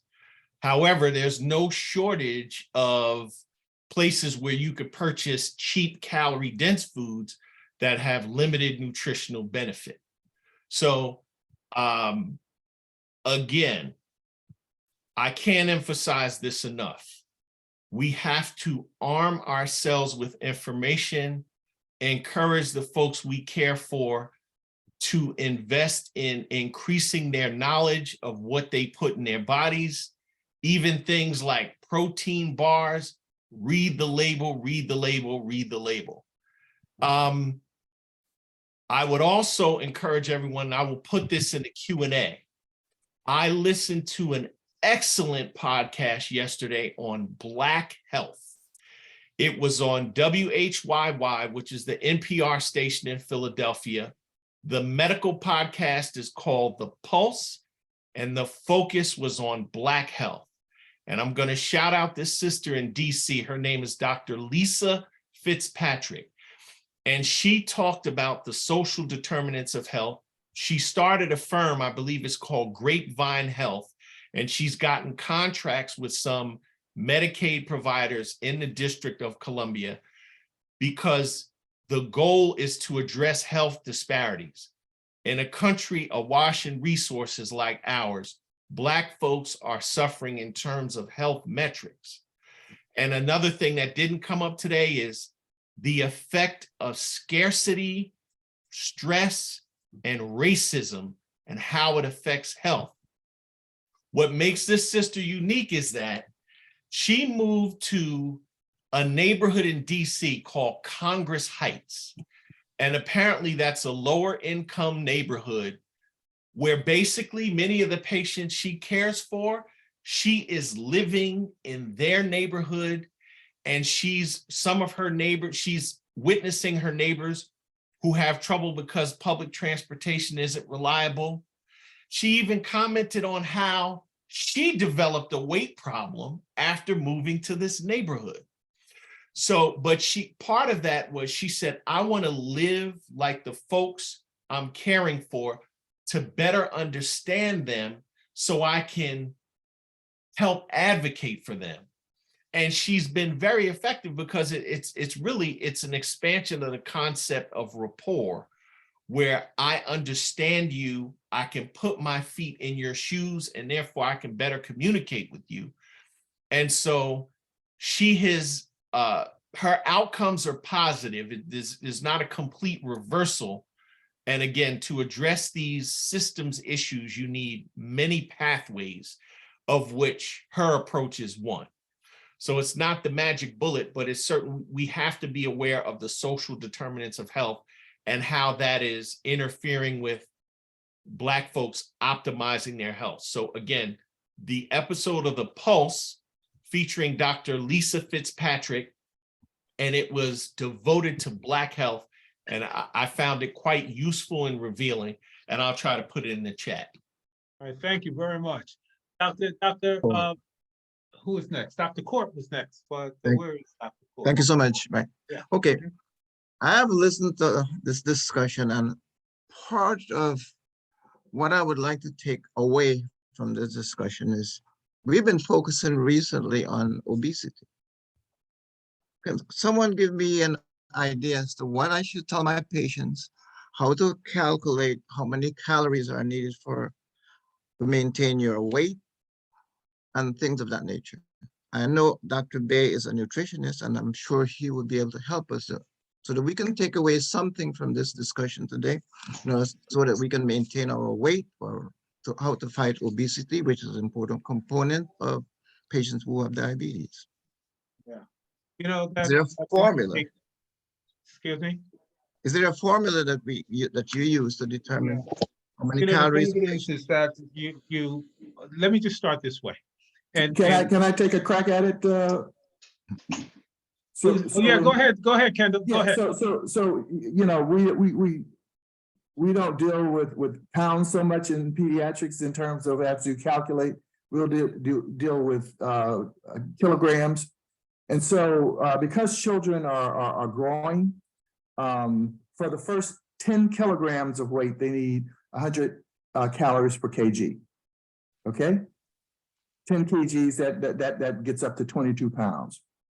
Okay, for the next 10, you need 50 calories per kg.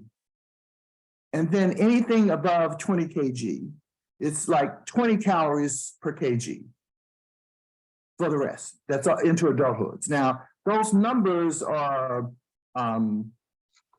questionable, but when you deal with like a 70 kilogram man, which is the sort of the key for which most drugs are calculated, everything else, you say 1,000 for the first 10, 1,500, and then 20 for the next 50. You're talking about 4,000 calories per day, which is not anywhere near what most folks are taking when you start to add them up.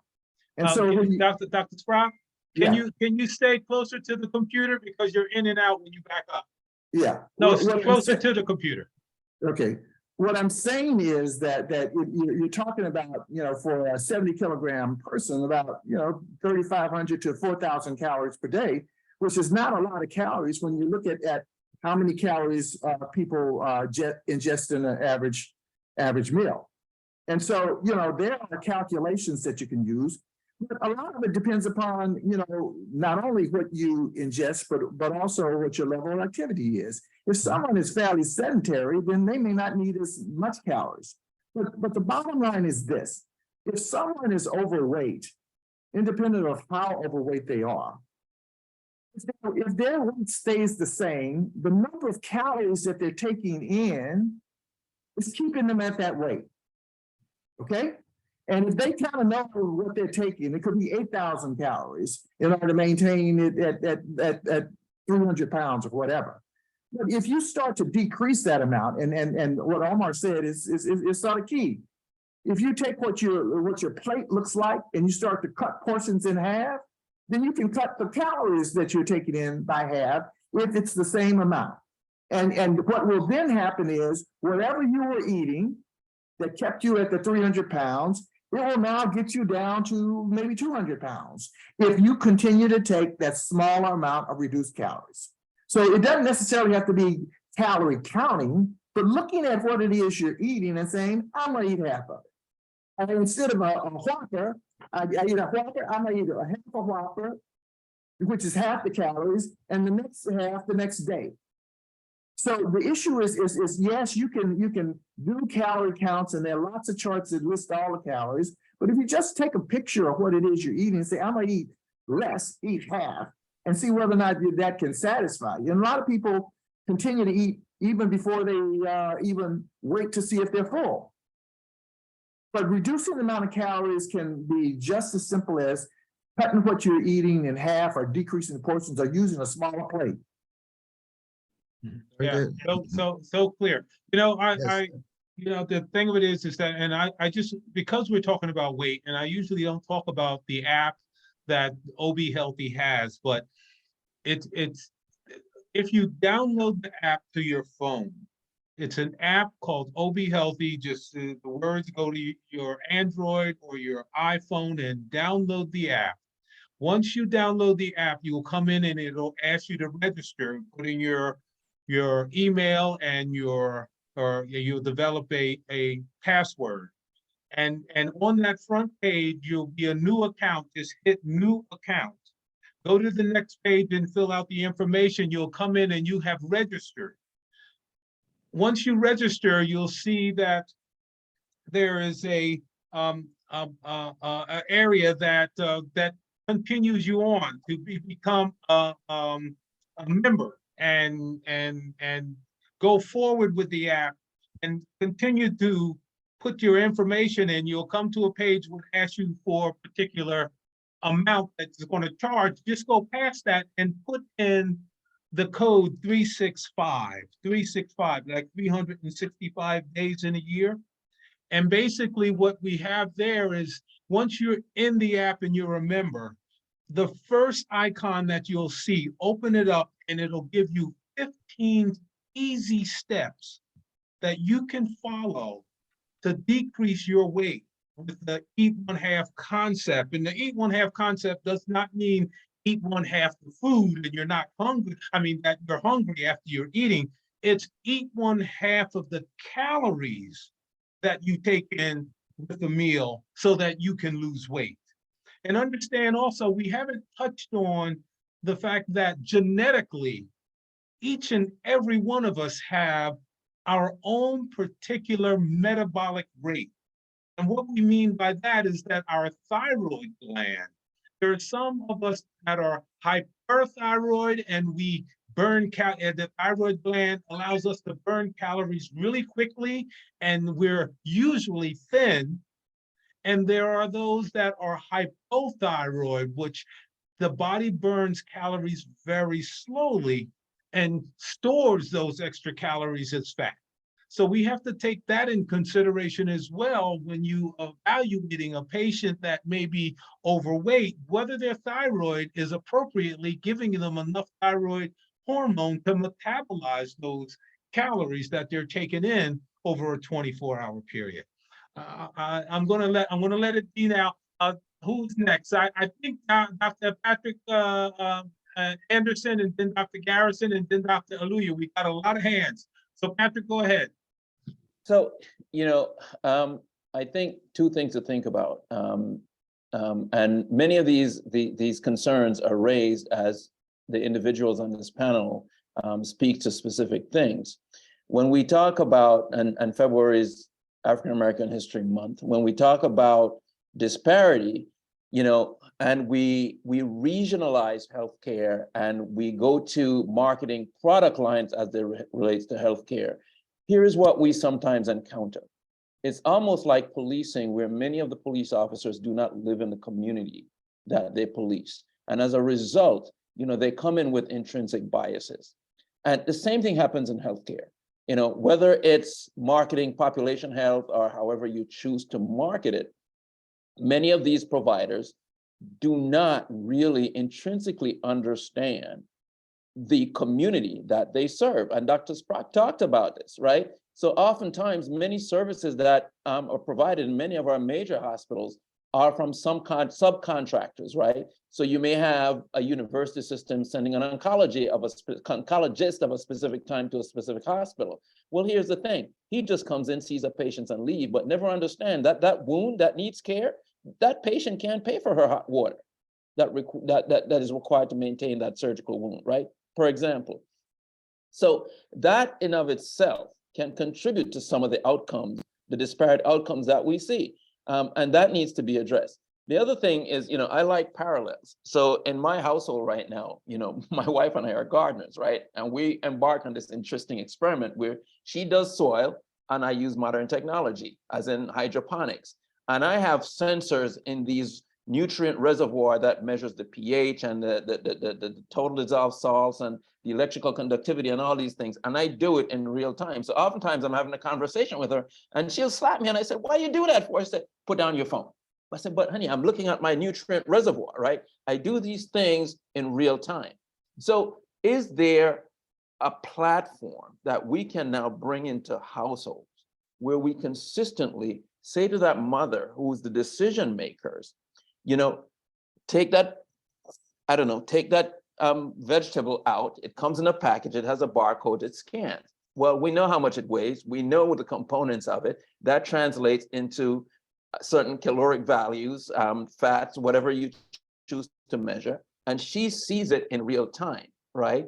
And that now gets into an algorithm, which she's not calculating because we have these little computers in our hands that does it for her. That even tells her that on Monday, you serve so much fat, so little protein. On Tuesday, you can make the adjustment by serving X, Y, and Z. So these are some of the implementation that we can use using the modern technology that we have. How we do it, it's another conversation.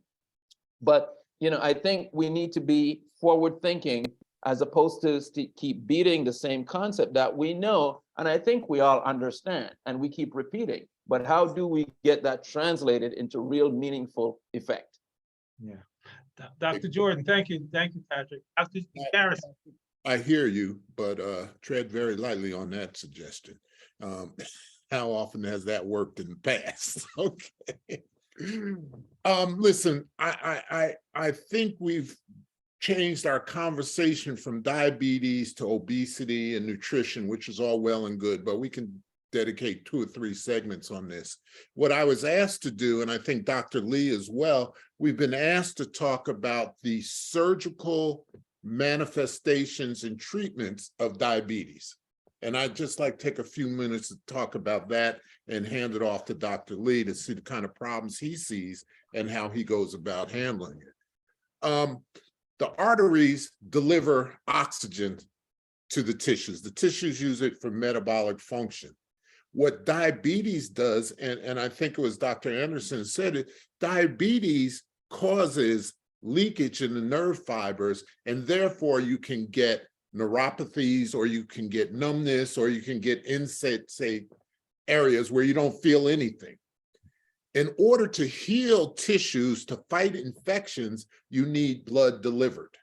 What diabetes does, it causes a hardening of the arteries. We need to go into the mechanism, but a hardening of the arteries, and specifically those distal small arteries, the ones that feed the nerves, so therefore the nerves are getting damaged, the ones that go into the toes, the hands, and the feet, the microvasculature. So therefore a person, and they should outlaw these flip-flops forever, who wears flip-flops may get a small needle or cut in their foot and there's no blood flow to heal it. So they're going to get these infections, and the infections don't necessarily manifest on the top. They manifest inside the bone, inside the foot, inside the hand. So you can have a whopping infection with no external indications of such. And because they're insensate, the infection can go and go and go and go. So by the time we see people with diabetic infections, it's worse, 10 times worse than a normal infection. With decreased blood flow, your body's not able to fight these infections. So we end up having to amputate toes. Now, once again, the problem is there's not enough blood flow going into this area. There's enough blood flow to maintain normal, but now you need increased blood flow, increased oxygen to heal it. So we end up amputating further and further back until eventually the person may end up with an amputation below the knee and at worst above the knee. Diabetes usually does not affect those big vessels in the thigh and in the leg, but in the foot and the toes and the fingers, it affects it. Compounded if the person is a smoker, compounded if they have other metabolic problems going on, which you guys handle all the time. So when I see a patient with a diabetic foot problem or need a diabetic treatment, it's usually a failure of your medical management. And my job is to get you back on track and to get rid of the bad tissue. So that's why we have difficulty in treating diabetics, because it has decreased blood flow in the area that needs it in order to heal or take care of infections. So we have to do more and more destructive surgery in order to solve the problem. So Dr. Lee, what do you see when you deal with these diabetic foots and things like that? Well, similar to what you see. So, you know, when it reaches the point where I'm referring someone to someone like yourself for an amputation, it's too late, unfortunately. I'll go to fracture healing. If a poorly controlled diabetic breaks a bone, for instance, in their ankle, part of the issue is the average person who's non-diabetic, who hasn't had peripheral neuropathy, will know not to bear weight. They won't put weight on a broken bone. Diabetes or diabetics who have neuropathy, can't feel things, they lose what we call proprioception, right? So think about if you stub your toe. If you're non-diabetic, you have normal sensation of your toe, you're gonna know to protect that toe for a week or two, make sure it heals, no problem. A diabetic, they don't feel it. Poorly controlled diabetic does not feel it. There's a poor circulation, the nerves have been damaged. So that stub toe becomes an ulcer. And as you know, that the ulcer gets to the bone becomes infected, the tendons, the tissue around that area can become gangrenous and then progress to really severe disease, necessitating amputation, as you mentioned, go further and further. The average healing of a diabetic ankle fracture is much longer and requires longer casting, maybe more aggressive surgery. So a non-displaced fracture in a poorly controlled diabetic may be surgical, as opposed to somebody who is not a diabetic where you say, okay, it will reliably heal with a cast or maybe a boot, will be okay in 4 weeks. Where that diabetic, you're sweating bullets for 3 months thinking, is this really going to heal? Am I going to see open hardware in 2 weeks after their surgery is done? So we really get nervous. And then if you extrapolate that to the elective side, which is the majority of my practice, say elective total joint arthroplasty, joint replacement surgery, basic arthroscopy, some patients are no longer candidates for surgery just because if their hemoglobin A1C is very high, they have poor glycemic control. I can't in good faith counsel that patient that they're going to have a good outcome, because if they go on to have a wound infection, wound healing issues, delayed healing, poor metabolic control post-surgery, then you might have put them in a worse position having done surgery than they would have otherwise been without surgery. So it really has major effects on my practice, on the folks that we're talking about, and really makes us nervous when we have patients who are have poor glycemic control. Beautiful, excellent, excellent. The thing of it is that we're about to run out of time, and this is what I'm going to ask of the panel. We have a lot of questions that I really would like to answer some of these questions. And if you would bear with me, I'd like to get Dr. Sprott and Dr. Luya to state what they want, but I really want to get to these questions. So if the panel will hang in there and let's answer some of these questions, it would be appreciated. Dr. Sprott, you're next, and then Dr. Luya. Yeah, I was just gonna comment on one of the questions about pharmaceutical drugs to deal with obesity. And that, you know, the pharmaceutical companies are all for-profit entities, and they're interested in making money.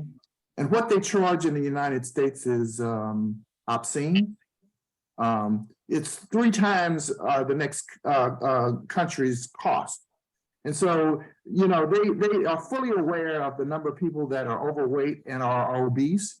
And so it's not any kind of subtle hint that they're going to say, oh, there's weight loss associated with this diabetic medication, because most folks want a magic pill that's going to solve the answer. And there is no magic pill for any of this stuff. Remember again that all these medications are doing are trying to increase the amount of insulin that your body's already making. And the key ought to be to focus on the things that we talked about, which are diet.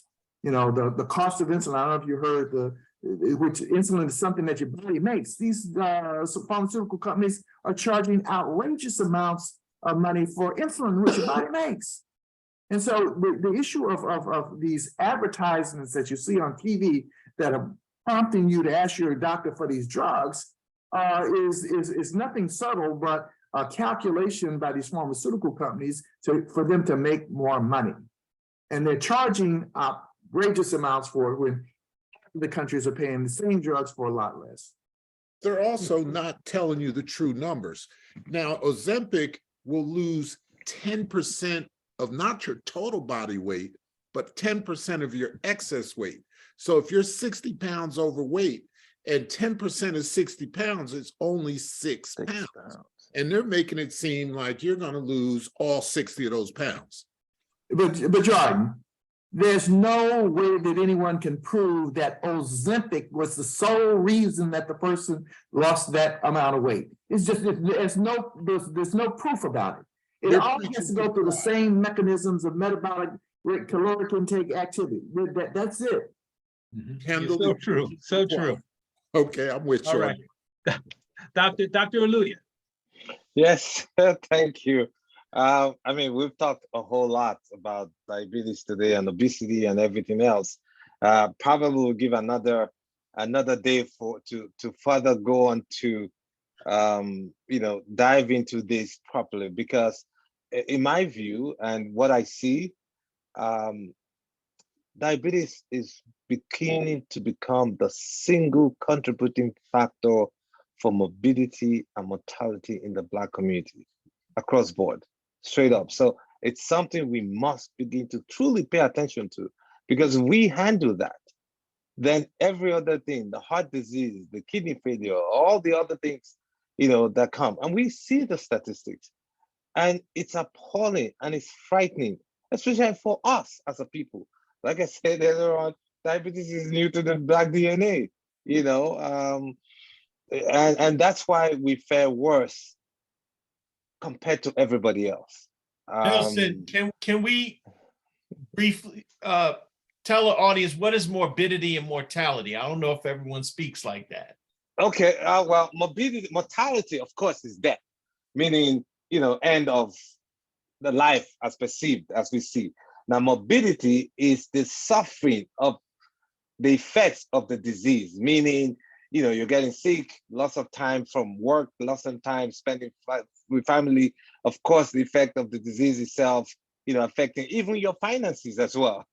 and losing your tool, being on dialysis, those are all the outcomes of a disease resulting in morbidity.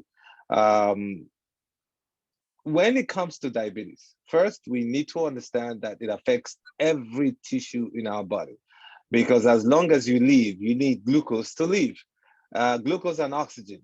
Of course, in the brain, the way God set it up, you don't need insulin for glucose to go into your brain. That's the way God set it up. So for the other tissue in the rest of our body, we need insulin. Now, when we talk about the insulin resistance and not producing insulin, and the whole, gamut of obesity, like I alluded earlier on, China and India have the highest, prevalence of diabetes in the world, but a lot of them are not really obese. And we begin to see the matching order here in the United States. And I said it earlier on, where the obesity curve and the diabetes curve begin to separate from one another. Obesity is still going up. It plateaued in 2016 and it's coming down. Now, why are we saying that? And that's why the nomenclature or the description of what diabetes is changing every day. We talked about the metabolic, syndromes. We don't use that term anymore. As a matter of fact, metabolic syndrome. We used to have maturity MODY, maturity onset diabetes of the young, meaning the young people who are becoming diabetic and all that. We don't use those terms anymore. What we now have is LADA, latent autoimmune diabetes of the adult. Now, which is that you have type 1, type 2, of course, the gestational diabetes. And then the LADA, latent autoimmune diabetes of the adult, is the type 1.5, just for us to understand why. Why? Because they present initially like type 2. And then after maybe a few, months to years, they begin to present like type 1. And these guys are usually very skinny, sometimes no family history at all. Now, why is this happening? We're still learning a whole lot about it because it's due to inflammation. And I've done studies from university across board wherever I've been, and I've noticed when everybody, especially in the annual wells visit, when they come, I check the hemoglobin A1C, I check the C-reactive protein, which is a measure of inflammation. I also check these are, medical terms, ESR, erythrocyte sedimentation rate. This again, a marker for chronic inflammation. I see across board that we're constantly in an inflammatory state. And that's happening. I mean, I enjoy everybody else. Ask your doctor to do this. Now, and you begin to correlate this with the onset of diabetes as well in our community. And I've seen this. Now, has we put all of this into a literature to come out for us? Not necessary, but we see the projection of where things are going. Because we, as we all know, we have food that results in what? Pro-inflammatory state. And those are all the things you all talked about earlier on, the sugars and all the other stuff. And of course, our sedentary lifestyle. So for us as a people, we must move. Move because we have a different type of muscles. White muscle, brown muscle, we all talk about. So for us, we must move. But outside of that, first and foremost, we need to understand what are the signs and symptoms of diabetes so that we, in a common man, as we speak to our brothers and sisters, as we hear these messages, we can share among our people. First and foremost, if you're waking up 3 to 4 times at night to pee, it's an issue. Go get checked. If you're drinking more water or feeling thirsty more than usual, it's an issue. Go get checked. If all of a sudden you're having problem reading certain things, it's a problem. Go get checked. If you, as a man, having problems, with erectile dysfunction of performing, and you're a certain age, go get checked. And as a matter of fact, everybody needs to get checked and see what their A1 status is. That's the beginning. We all need to do that. Now, outside of that, what medications do you need to take? Again, if you know what your A1 status is, meaning you're pre-diabetic or you're diabetic or not diabetic at all, or any of those ranges, then that's where you need to take steps to preventing yourself from becoming pre-diabetic. But however, if you're pre-diabetic, then it's a time to have a discussion with your primary doctor to take up a plan, because everybody's, metabolic rates and everything else is different. Sit with the primary doctor. What's the plan for me? What do you think I need to do so that I don't become diabetic? Because in 4 years, you fall into a 45% chance of becoming diabetic. Now, if your doctor don't know, then it's time to go see a nutritionist so that you all have a plan of what to do so that you prevent yourself. But however, you must also continue to keep an eye on your A1C. If it's 5.7 today, in another 3 to 4 months, is it still 5.7 or is it gone to 5.8?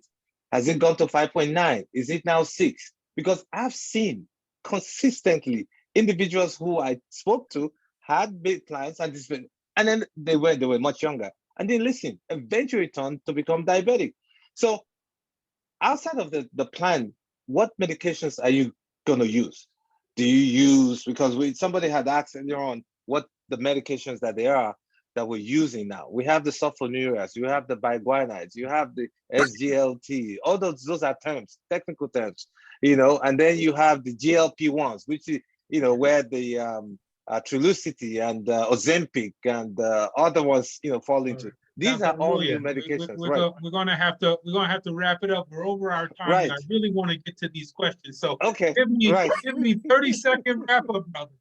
So the end point is this: diabetes can affect everybody, and it can affect every tissue in our body. Know your A1C status. Know what the possible complications that you have, and share that information with your family members. It's important because, and I tell you this, when I speak to patients who I see who are diabetic, one of the questions I always ask, does anybody else in the family have diabetes? They say yes. Who else? Mom or dad or cousins or brothers? What complications of diabetes do they have? I found out that most people tend to go in that direction genetically. If it's blindness, most family members go blind. If it's heart disease, that's where they go. If it's diabetes, they go. So I tend to ask, what complications are members in your family have for those who have diabetes? They tell me and I say, look, this is where we need to pay attention and concentrate on this so that you don't get there. So Excellent. that's where we go. Thank you. All right, Doc. Well, excellent. As usual, you're a wealth of knowledge, but we have a time limit, and we're going to have to come back and visit this topic again because we all have much to say. But there are quite a few questions, and we have to get to these questions. Number one, and maybe Dr. Let me just put them out there. How can you lower systolic blood pressure? We need short answers because there are quite a few questions and I want to get through them. Dr. Court, as far as decreasing systolic blood pressure, I know as far as, African Americans, we can decrease our salt. As far as that's concerned, we can monitor our blood pressure and decrease and take our medications if you're on medications. But is there anything specific that would decrease systolic blood pressure, Dr. Court? For Black patients, calcium channel blockers in particular, lodipine and diuretics. Excellent. Excellent. All righty. Let me go to the next. Hold on. Sorry, but to add to that, yeah. The only thing that will control your blood pressure straight up off the back is exercise, period. Because when you move, and I always say that for our people, when you move, those vessels become softer, pliable, and they respond better to blood pressure. It reduces the chances of those vessels getting stiff. If your vessels get stiff, then the chance of you having high blood pressure is so much. So you must move. And that's the best way. And it's actually better than a diuretic in terms of the amount of lowering of the blood pressure. Say that again, Dr. Strauss. Say that again. It's actually better than diuretics for lowering blood pressure. Regular exercise. And you don't have to exercise outside of your house. You can exercise at home. You don't have to go out to the park. Right. All righty. Next question. Where am I? Hold on. I'm sorry. I'm scrolling too fast. All right. Okay. So there was a question here about the prostate. There's a patient, a person who has prostate cancer and their PSA is very high. And he wanted to know our opinions about that prostate problem. Patrick, is there anything that you can help us out with as far as that's concerned? There was him and I have been in touch. The history needs to be reviewed, and I'll handle that offline. Okay, excellent. Thank you, Patrick. Thank you very much. Okay. Actually, you guys have done an excellent job. You've answered most of the questions for us. So I'm so happy that you're going in and answering the questions as we're talking. All right, because I just wanted to make sure that we paid attention to that because part of our what we do is answer questions. I didn't want to end the webinar without answering questions. So this has been an awesome webinar, and we're going to have to come back to this subject sometime during the year. Omar, I'm sorry. Can I beg of Nelson to address one thing quickly? I You think sure the may. audience will find it helpful. Yeah. As the CMO of a federally qualified health center, Nelson, could you speak to any resources in your center that could improve nutritional access among the patients in your center? Where can your center help them get affordable, nutritious foods? I don't know if they're voucher programs or if you have social workers, anything you're aware of through your center. Yes. So again, these are the issues that we take really seriously. And I think, was it you or somebody mentioned food deserts? There are 50 food deserts in the state of New Jersey, 50 of them. And recently, one of the things that I'm working on is to get grants. The federal government money will reach out to us so that we can begin to create food markets in all of our health centers. That will help bring nutritional food to our centers so that they have access to those foods. And that in itself would help reduce food deserts. That's one. Two, we're also partnering with other non-governmental organizations in the city or across the cities or Essex County, where individuals who need help with food can also help. We can direct them to those areas. We have nutritionists who will help you, discuss, how the best food methods or things you need to eat so that they'll help manage your disease as it concerns you. On another level, we're also working hard to collaborate with faith-based organizations as well, because they play a huge role in all the things we do in the community, and sharing those information out and pointing them to areas where they can get food vouchers. There are this food areas where people get pantries where they can get food. And then for those who come to our centers, we tend to also find ways to help, with transportation to them to areas where they can get food as well. And especially for our pregnant, mothers, we tend to forget that, the outcome of our children and eventually adults in the community actually starts in utero. And I'm sure Dr. Anderson will agree with that. If you don't pay attention to a pregnant mother, the chances of having a healthy child and then the spiral, downwards, who eventually see me or Dr. Sprott or any of our pediatricians, eventually to Dr. Court, really starts early. So we pay attention to our pregnant women and ensuring that we provide them the best nutritious food that there is possible. All righty. And Dr. Aluya, I'll also say for those in the Essex County, New Jersey area, where you work, Newark Community Health Center, it's a federally qualified health center, which means that even if you cannot pay, it's an excellent healthcare center to go to. And there are medical centered homes, such they have dietitians, they have physicians, they have all of the things that can help you from a medical standpoint, even if you cannot pay. And please take heed and partake in this resource, because your health is everything. And especially if you have children, bring your children. They have dental. It's such a marvelous resource for health. And I understand food deserts and some of the ideas that you had talked about are excellent, because our communities, as far as food deserts are concerned, it's been a tremendous problem in the past. Omar, there was an article on the role of federally qualified health centers in dealing with food insecurity and diabetes, because most of a good number of the clients are eligible for SNAP, the new term for food stamps. And in certain states, there's programs that involve the Department of Agriculture that make the ability, the use of SNAPs to get fresh food by the farmers. So there's a lot of opportunities, and Nelson, congratulations on your becoming the medical director there. Yeah, thank you. Excellent, excellent. Any last parting words? Yeah, if not, this has been an awesome webinar.